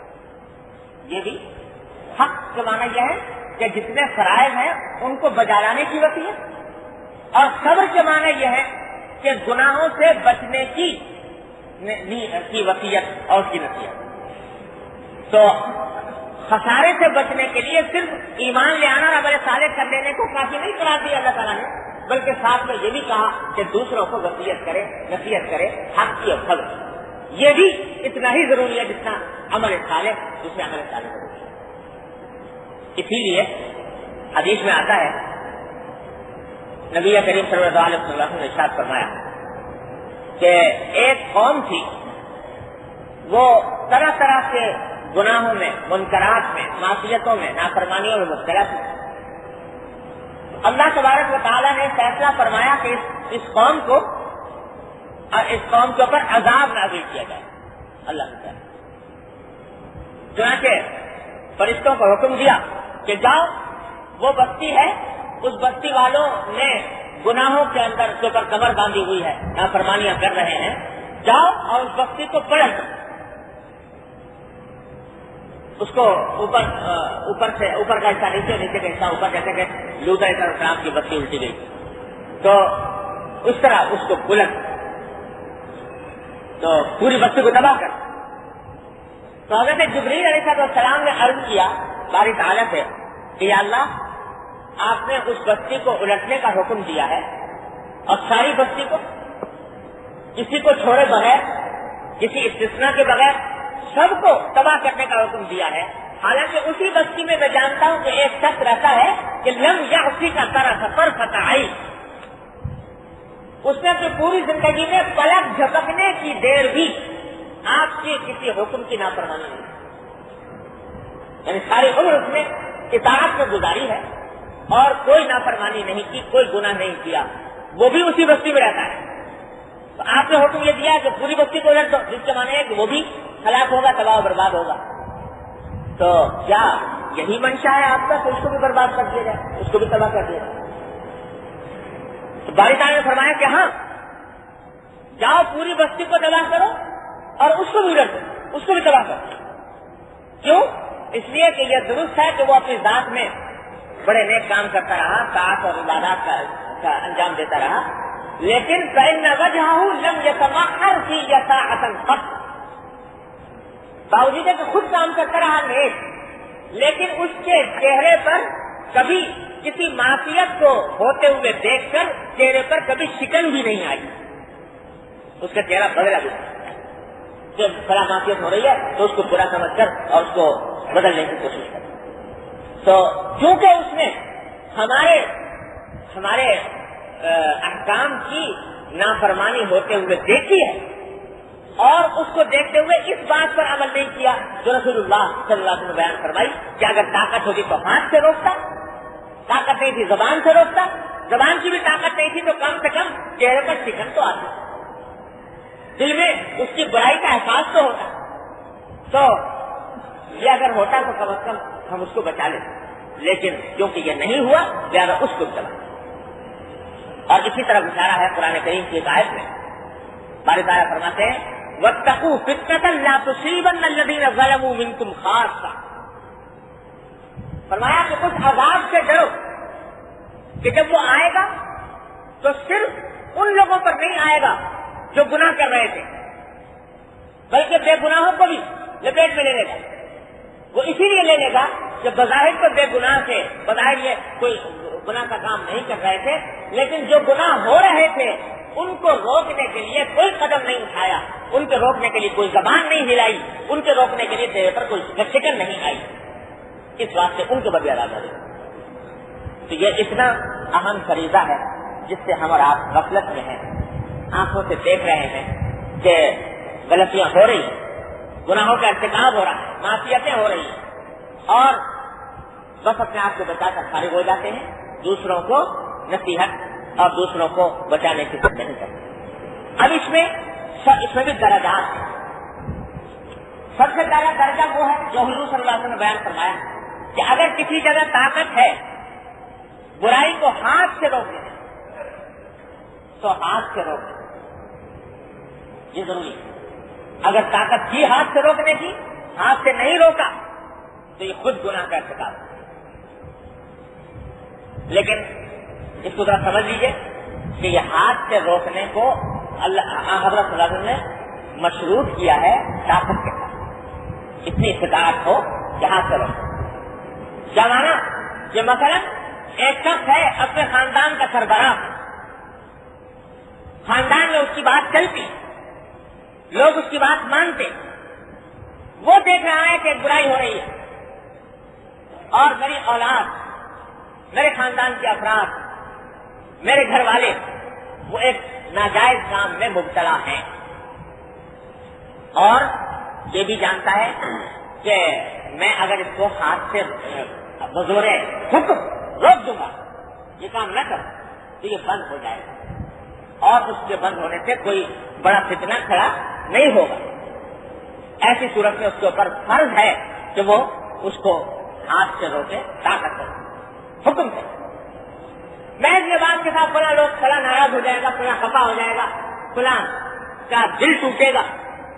یاد رکھو کہ دل ٹوٹنا یہ اللہ تبارک و تعالیٰ کے حکم ٹوٹنے کے مقابلے میں کوئی چیز نہیں، کوئی چیز نہیں. یاد آیا وہ ایک بزرگ تھے، وہ مشہور شاعر گزرے ہیں فیضی،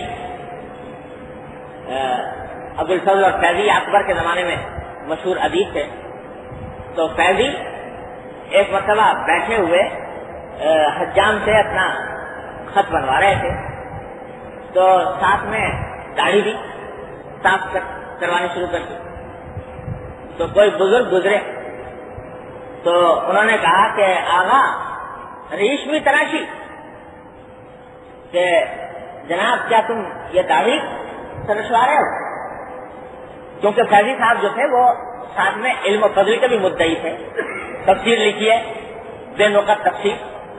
تو اس واسطے اس نے کہا کہ عالم ہو، اللہ تعالیٰ کا حکم جو معلوم ہے، سرکار دوارا کی سنت کے بارے میں پتا ہے، پھر بھی یہ کام کر رہے ہو. تو اگر ریش میں تراشی تو ہے تو عجیب آدمی.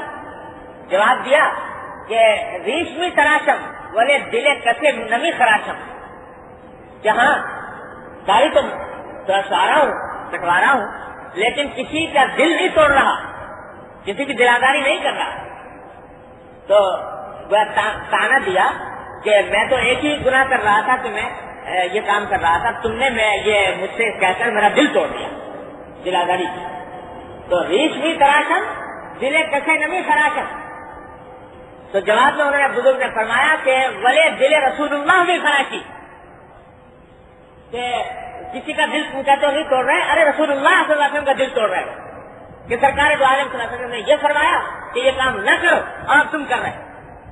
تو یہ جو لوگوں میں بات مشہور ہے کہ صاحب یہ دلاداری نہ ہونی چاہیے، تو دلاداری اگر محبت سے، پیار سے، شفقت سے، ذلیل کیے بغیر کوئی آدمی کسی کو کہہ رہا ہے کہ بھائی یہ کام نہ کرو، تو اس کے باوجود اگر دل ٹوٹتا ہے اس کا تو ٹوٹا کرے، اس کے ٹوٹنے کی کوئی پرواہ نہیں.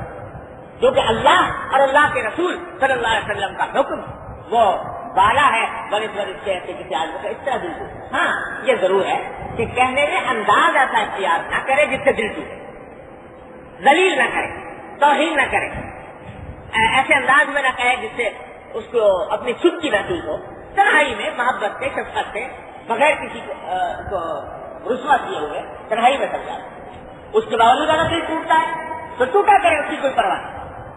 تو یہ آدمی اپنے خاندان کے اندر سربراہ ہے، اس کی بات چلتی ہے، مانی جاتی ہے، اس کے باوجود آنکھوں سے دیکھ رہا ہے کہ لوگ بچے جو ہیں وہ غلط راستے پر جا رہے ہیں، گھر والے گناہوں کا ارتکاب کر رہے ہیں، اور پھر بھی کبھی ان کو نہیں روکتا.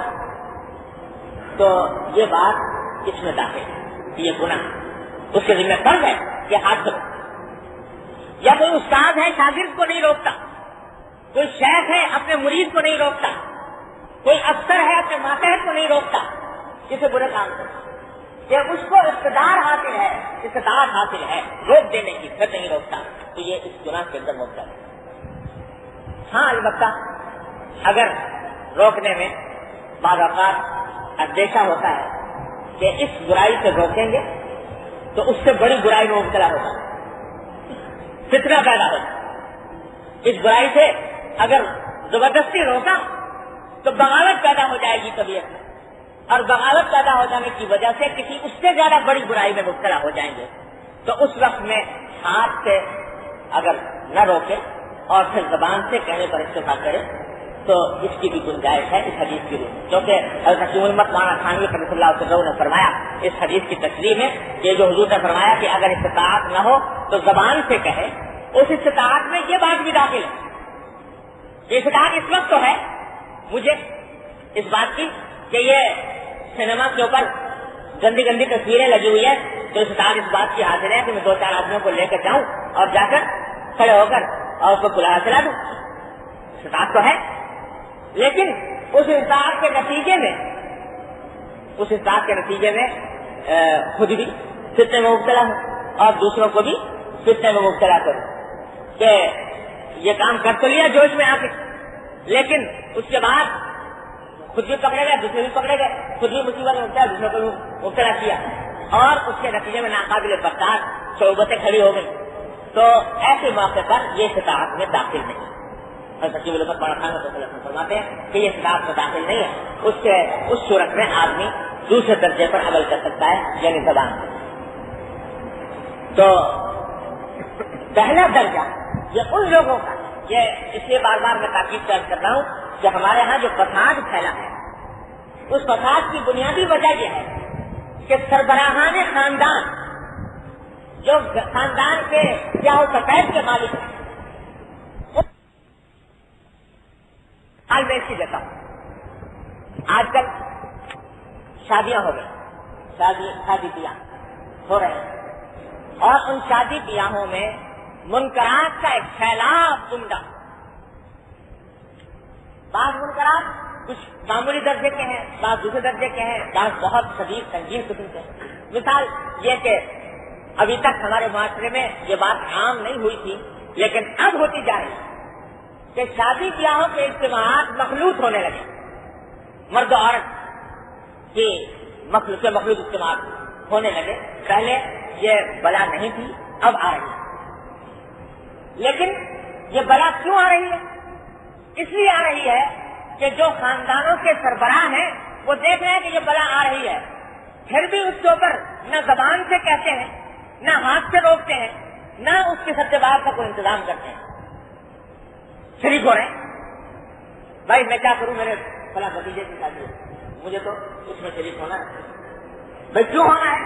اگر ان کو غرض ہے آپ کو شریک کرنے کی اور آپ کو شریک کرنا چاہتے ہیں تو پھر ان کو چاہیے کہ آپ کے اصولوں کے مطابق انتظام کریں، اور آپ کو یہ موقف لینا پڑے گا، لینا واجب ہے کہ میں اس وقت تک شریک نہیں ہوں گا جب تک کہ یہ اجتماع مخلوط اجتماع ختم نہیں کیا جاتا. اگر مجھے شریک کرنا ہے تو اس اجتماع کو مخلوط اجتماع کو ختم کرو، اور اگر میں مخلوط اجتماع کرتے ہو تو میرے آنے نہ آنے سے آپ کو ناراض ہونے کا دینا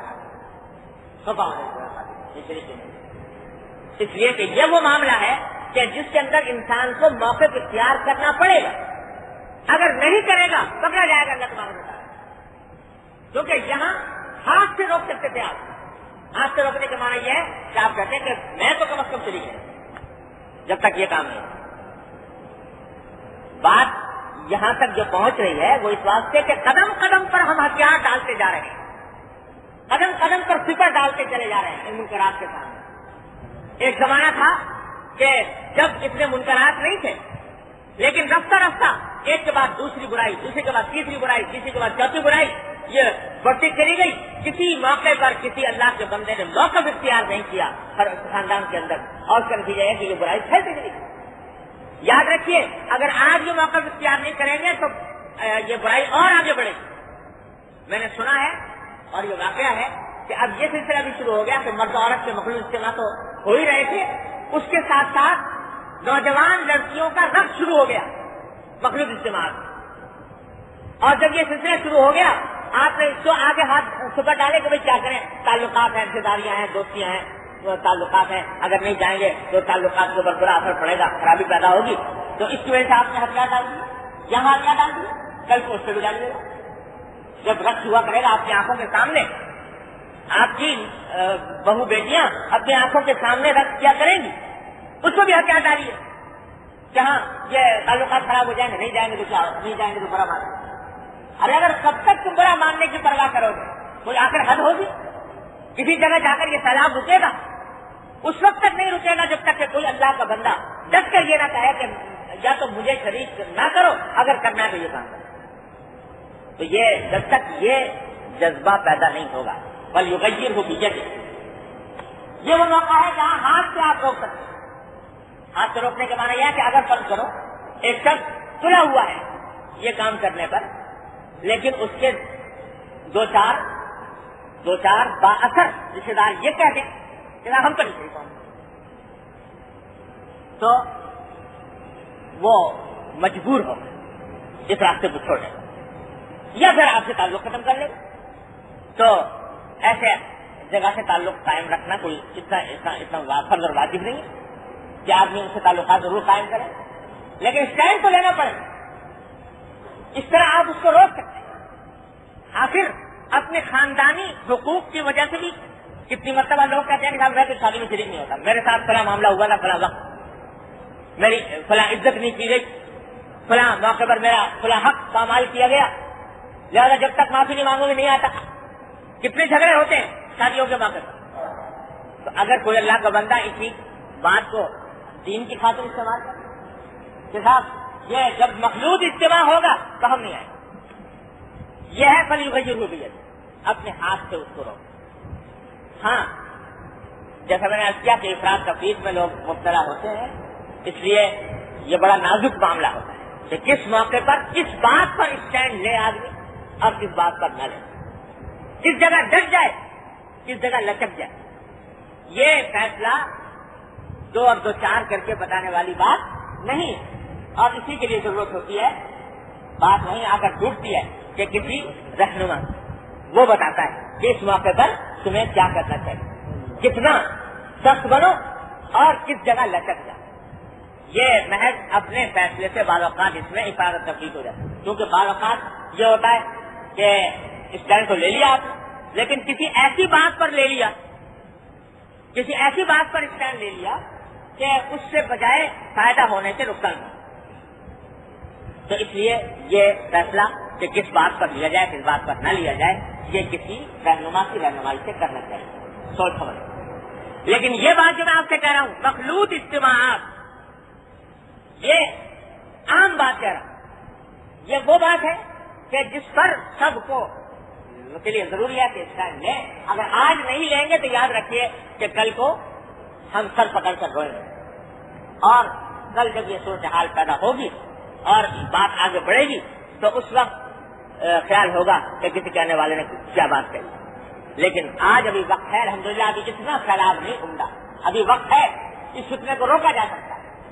تو اس فتنے کو اس طرح روکنے کی ضرورت ہے. تو یہ پہلا درجہ تھا ہاتھ سے روک. خدا کے لیے اگر ہم اپنی جانوں پر رحم کریں اور یہ سوچیں کہ اللہ تبارک و تعالیٰ کے سامنے جواب دہ ہونا ہے، مرنا ہے، اپنے قبر میں جانا ہے، اللہ تبارک و تعالیٰ کے حضور جواب دہی کرنی ہے، تو اپنے اس طرز عمل پر نظر ثانی کریں کہ یہ جو غفلت کا عالم طاری جو جا رہا ہے، جس طرف جا رہا ہے، کوئی پرواہ نہیں، دل نہیں دکھتا، تو یہ خطرناک بات ہے، اس کو ختم کرنے کی ضرورت ہے. دوسرا درجہ حضور اقدس صلی اللہ علیہ وسلم نے بیان فرمایا کہ اگر ہاتھ سے روکنے کی استطاعت نہ ہو تو زبان سے روکے. زبان سے کیسے روکے؟ کہے زبان سے، جس سے کہنے کی قدرت ہے، بھائی یہ بات غلط ہو رہی ہے، اس کو روک زبان سے. اللہ. لیکن زبان سے کہنے میں ہمیشہ اس بات کا لحاظ رکھو جو بار بار عرض کرتا رہا کہ حق گوئی یا حق کی دعوت یا تبلیغ کوئی پتھر نہیں اٹھا کر مار دیا، کوئی لٹ نہیں ہے کہ اٹھا کر سر کاٹ دیا. یہ ایک خیر خواہی کی چیز، محبت شفقت سے بات کرنے والی چیز ہے. یہ اللہ تبارک و تعالیٰ نے قاعدہ بتایا، ادعو الی سبیل ربک بالحکمت والموعظۃ الحسنہ. اپنے پروردگار کے راستے پر بلاؤ، حکمت سے بلاؤ، نرمی سے بلاؤ، موعظہ حسنہ سے بلاؤ. میرے والد ماجد صلی اللہ علیہ وسلم فرمایا کرتے تھے، اللہ تعالیٰ ان کے درجات بلند فرمائے، فرماتے تھے کہ جب حضرت موسیٰ علیہ السلام کو فرعون کے پاس بھیجا جا رہا ہے تو اللہ تبارک و تعالیٰ نے تلقین کیا فرمائی؟ تلقین یہ فرمائی کہ قولا لہ قولا لینا. اے موسیٰ اور ہارون، جب فرعون کے پاس جاؤ تو اس سے نرمی سے بات کرنا، نرمی سے بات کرنا. یہ تلقین فرما رہے ہیں موسیٰ اور ہارون علیہ السلام کو اللہ تعالیٰ. کس کے بارے میں؟ فرعون کے بارے میں. جبکہ اللہ تعالیٰ کو پتا ہے، ان سے زیادہ کس کو پتا ہوگا کہ یہ بدبخت راہ راست پر آنے والا نہیں ہے، ضدی ہے، ہٹ دھرم ہے، آخر وقت تک ایمان نہیں لائے گا، پتا ہے اللہ تعالیٰ کو. لیکن اس کے باوجود حضرت موسیٰ اور ہارون علیہ السلام کو فرما رہے ہیں کہ نرمی سے بات کرو. تو میرے والد ماجد صلی اللہ علیہ وسلم فرماتے تھے کہ آج تم موسیٰ سے بڑھ کر مسلح نہیں ہو سکتے اور تمہارا مخالف فرعون سے بڑھ کر گمراہ نہیں ہو سکتا. جب ان کو یہ حکم دیا گیا ہے کہ نرمی سے بات کہو تو اب تو ہمارے اوپر تو اور زیادہ واجب ہے کہ نرمی سے بات کرو. یہ نہیں کہ صاحب کسی کو برائی نظر آئی تو حدیث یاد آ گئی کہ صاحب اگر آدمی کو ہاتھ سے نہیں روکتے تو زبان سے روکے، تو زبان سے جو چلانی شروع کی تو وہ جناب تلوار بن گئی. یہ مراد نہیں ہے حدیث. زبان سے روکنے کے بھی آداب ہیں. مجمع میں نہ کریں، رسوا نہ کریں، ذلیل نہ کریں، ایسے انداز سے نہ کہے کہ جس سے اس کو اپنی شبھ کی محسوس ہو. تنہائی سے، محبت سے، شفقت سے، خیر خواہی سے سمجھا دیں. یہ طریقہ کیا ہے. لوگ کہتے ہیں بعض لوگ اس طرح سمجھتے ہی نہیں، لاتوں کے بھوت باتوں سے نہیں مانتے. تو بھائی اگر نہیں مانتے تو تم داروغہ نہیں، تمہارے اوپر اللہ تبارک و تعالیٰ کی طرف سے یہ فریضہ عائد نہیں کیا گیا کہ تمہارے زبان سے ضرور اصلاح ہو جانی چاہیے. تمہارا فریضہ یہ ہے کہ تم اپنا حق ادا کر دو، حق طریقے سے، حق نیت سے، حق بات کہو، حق طریقے سے کہو، حق نیت سے کہو. نیت ہو اس کی اصلاح، خیر خائی. جیسے کوئی شخص بیمار ہو تو بیمار پر غصہ کرتا ہے معلوم کہ بیمار کیوں ہوا، اس کو علاج کرتا ہے، اس کے ساتھ نرمی سے پیش آتا ہے، ترس کھاتا ہے. تو جو شخص کسی گناہ میں برائی میں مبتلا ہے وہ در حقیقت بیمار ہے اور اس کو ترس کھانے کے لائق. اس واسطے اس کے اوپر غصہ نہ کرو، اس کے اوپر محبت کرو، شفقت، اور شفقت کے ساتھ اس کو سمجھانے کی کوشش کرو. اللہ میرے ہمارے سب کی جانیں قربان ہو نبی کریم صلی اللہ علیہ وسلم. ایک نوجوان آیا حضور اقدس صلی اللہ علیہ وسلم سے اور آ کر عرض کیا کہ یا رسول اللہ مجھے آپ بدکاری کی اجازت دیں. زنا، میں اپنے آپ پر کنٹرول نہیں کر سکتا، مجھے زنا کی اجازت دیں. اب ذرا بتائیے آج کسی کے پاس اتنے بڑے کسی کوئی شیخ پیر صاحب بیٹھے ہوئے ہیں اور ایک آدمی آ کر یہ کہتا ہے کہ جی مجھے اجازت دے دیجیے. کاہے کی؟ زنا، وہ کام کہ جس کے حرام ہونے پر سارے مذاہب متفق، اس کی اجازت مانگ رہا. تو آج اگر کسی کے سامنے یہ ہو تو پارا کہیں سے کہیں پہنچ دو. لیکن قربان جائیے نبی کریم صلی اللہ علیہ وسلم سمجھ گئے آپ کے بیچارہ بیمار ہے، اس لیے غصے کا مستحق نہیں، یہ ترس کھانے کا مستحق. دور تھا نوجوان، اس کو قریب بلایا کہ تم میرے پاس. قریب بلا کر اپنے پاس بٹھایا، اس کے کندھے پر ہاتھ رکھا اور کہا کہ نوجوان تم نے تو مجھ سے ایک سوال کیا، ایک سوال میں بھی کروں تم سے. اللہ، انہوں نے کہا کیا رسول اللہ فرمائیے. کہا تو یہ بتاؤ کہ اگر کوئی شخص دوسرا شخص تمہاری بہن کے ساتھ یہ معاملہ کرنا چاہے تو کیا تم اس کو پسند کرو؟ اس نے کہا نہیں. کہا تو پھر تم دوسروں کی بہن کے ساتھ جس کے ساتھ یہ معاملہ کرنا چاہتے ہو وہ کسی نہ کسی کی بہن ہوگی. تمہاری بیٹی کے ساتھ کوئی یہ معاملہ کرنا چاہے، تمہارے ماں کے ساتھ کوئی یہ معاملہ کرنا چاہے تو کیا پسند کرو گے؟ اس نے کہا نہیں یا رسول اللہ پسند نہیں کرو. کہا کہ جس کے ساتھ بھی تم کرنا چاہو کسی کی ماں ہوگی، کسی کی بیٹی ہوگی، کسی کی بہن ہوگی. تو بتاؤ یہ اگر کوئی دوسرا آدمی مجھ سے آ کر یہ اجازت مانگے کہ میں تمہاری بہن کے ساتھ یہ معاملہ کرنا چاہتا ہوں تو بتاؤ میں اجازت دوں اس کو کہ نہ دوں؟ اس طرح سرکار دو عالم صلی اللہ علیہ وسلم نے سمجھا. اسی وقت نوجوان نے کہا کہ اصل بات سمجھ میں آ گئی، اب میں پھر سے دوبارہ نہیں کروں. یہ طریقہ کیا تھا. ایک آرازی دیہاتی بیچارے غیر تعلیم یافتہ غیر تہذیب یافتہ ہوتے تھے، حضور اقدس صلی اللہ علیہ وسلم کی خدمت میں حاضر ہو جاتے. تو ایک عربی آیا مسجد کے اندر، مسجد نبوی میں حضور اقدس صلی اللہ علیہ وسلم صحابہ کرام کے ساتھ بیٹھے ہوئے ہیں. مسجد آیا، 2 رکعتیں پڑھی جلدی اور رکعتیں پڑھ کے دعا مانگی.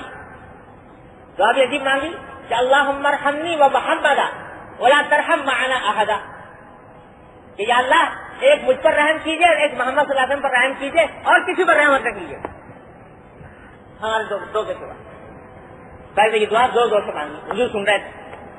حضور نے فرمایا کہ لقد تحجرت واسعا، کہ اے اللہ کے بندے تو نے اللہ کی اتنی وسیع رحمت کو اتنا تنگ کر دیا 2 آدمیوں کے اوپر.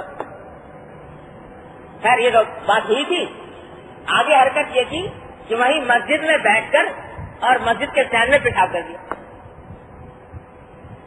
اور جب پیشاب کر رہا تھا تو صحابہ کرام نے دیکھا کہ مسجد میں پیشاب کر رہا ہے تو بھاگے صحابہ کرام اس کو روکنے کے لیے. ہاتھ ذرا کر کے دکھائے تو مسجد میں لوگ ٹکا بوٹی کرتے ہیں. تو حضور اقدس صلی اللہ علیہ وسلم نے دیکھا کہ یہ سب پیشاب کر رہا ہے, صحابہ کرام بھاگے جا رہے ہیں اس کو پکڑنے کے لیے اور بہت سخت اس کو کہہ رہے ہیں.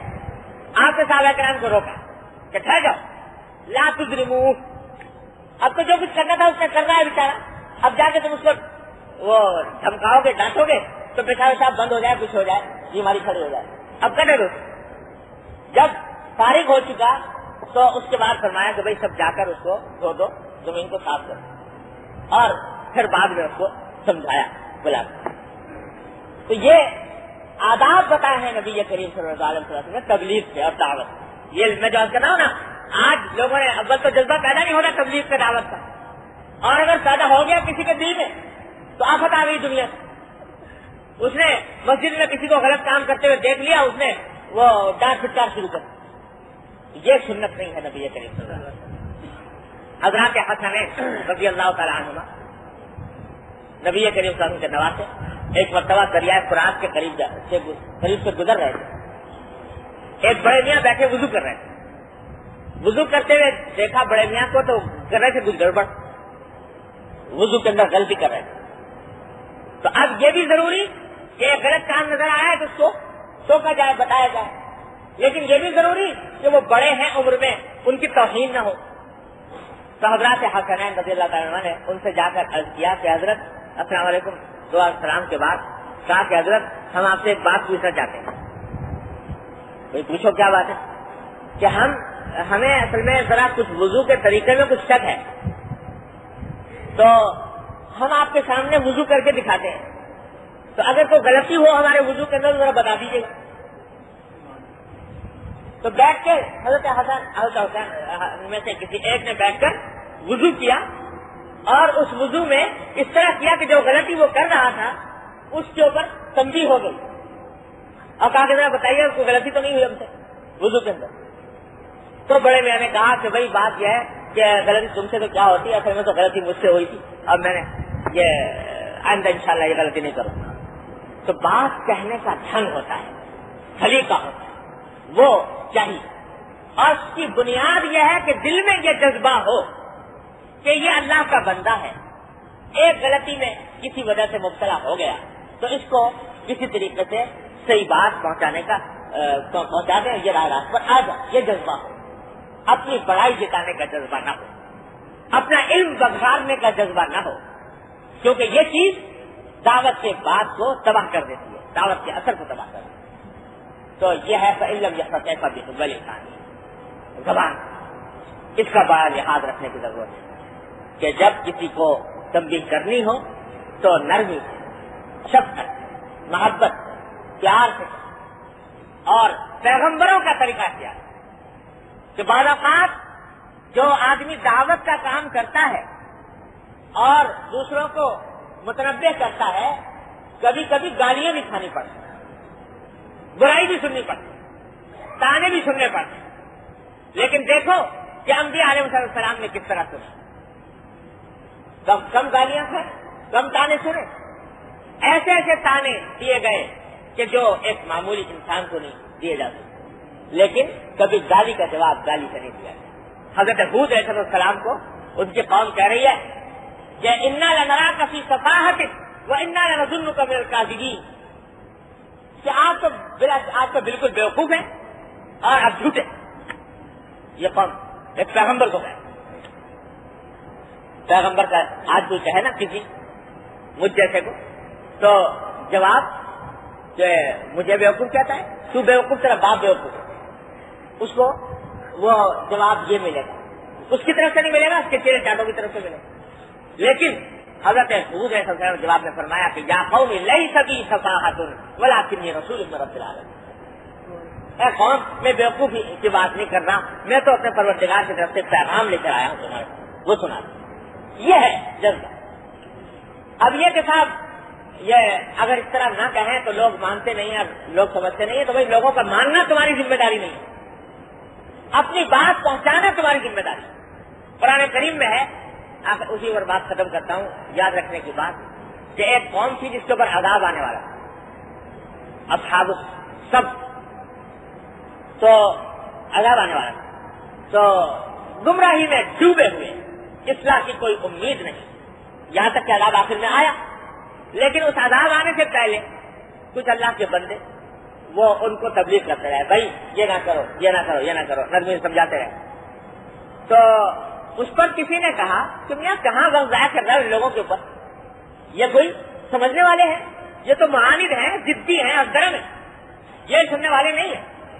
تو لما تعظون قوما اللہ مہلکہم، ایک ایسی قوم کو کہاں نصیحت کرنے چلے جن کو اللہ نے فیصلہ کر لیا تباہ کرنے کا، یہ تو عذاب کا شکار ہوں گے، ان کی اصلاح کی کوئی امید نہیں۔ سبحان اللہ، کیا جواب دیا انہوں نے کہ جی ٹھیک ہے، یہ تو ہمیں بھی نظر آ رہا ہے کہ معاند ہیں، ہر طرح میں مانتے نہیں ہیں، لیکن معذرۃ الی ربکم، قالوا معذرۃ الی ربکم، کہ ہم تو یہ جو کہہ رہے ہیں نا، یہ اس لیے نہیں کہہ رہے کہ یہ براہ راست پر آئیں گے یا نہیں آئیں گے، ہمیں اللہ کے سامنے ایک عذر ہو جائے گا، جب اللہ کے سامنے پیشی ہوگی پوچھا جائے گا کہ تمہارے سامنے یہ نافرمانی یا گناہ ہو رہے تھے، تم نے کیا کیا تھا، تو ہم کم از کم اللہ کے سامنے یہ کہہ سکیں گے کہ یا اللہ ہو تو رہے تھے، ہم نے اپنے طور سے ان کو سمجھانے کی کوشش کی تھی، ہم نے ان کو راہ راست پر لانے کی کوشش کی تھی، اے اللہ ہم اس میں شامل نہیں، معذرت الی ربکم۔ تو یہ جذبہ ہے داعی حق کا، تبلیغ کرنے والے کا، کہ وہ اللہ کے سامنے اپنی جواب دہی کا احساس دل میں رکھتے ہوئے وہ بات کہے، پھر کوئی مانے یا نہ مانے۔ نوح علیہ السلام 950 سال تبلیغ کرتے رہے، 19 سال کے مسلمان ہوئے، 950 سال نہیں مانے، تو اس کا کوئی وبال نوح علیہ السلام پر نہیں، تو تمہاری ذمہ داری اپنا کام حق بات کہو، حق نیت سے کہو، حق طریقے سے کہو، اور نرمی و شفقت کے ساتھ کہو، خیر خائی کے ساتھ کہو، انشاءاللہ اگر مفید نہیں ہوگی تو فتنہ بھی پیدا کرے۔ اور تجربہ تو یہ ہے کہ اگر آدمی لگاتار کہتا رہے اس جذبے سے تو اللہ تعالیٰ فائدہ بھی پہنچا دے گا۔ اللہ تعالیٰ مجھے آپ کو سب اس پر عمل کرنے کی توفیق عطا فرمائے۔ اب تیسرا درجہ انشاءاللہ اگلے دنوں میں کریں۔ اللہم صلی علی سیدنا مولانا محمد وعلی آلہ کما صلیت علی ابراہیم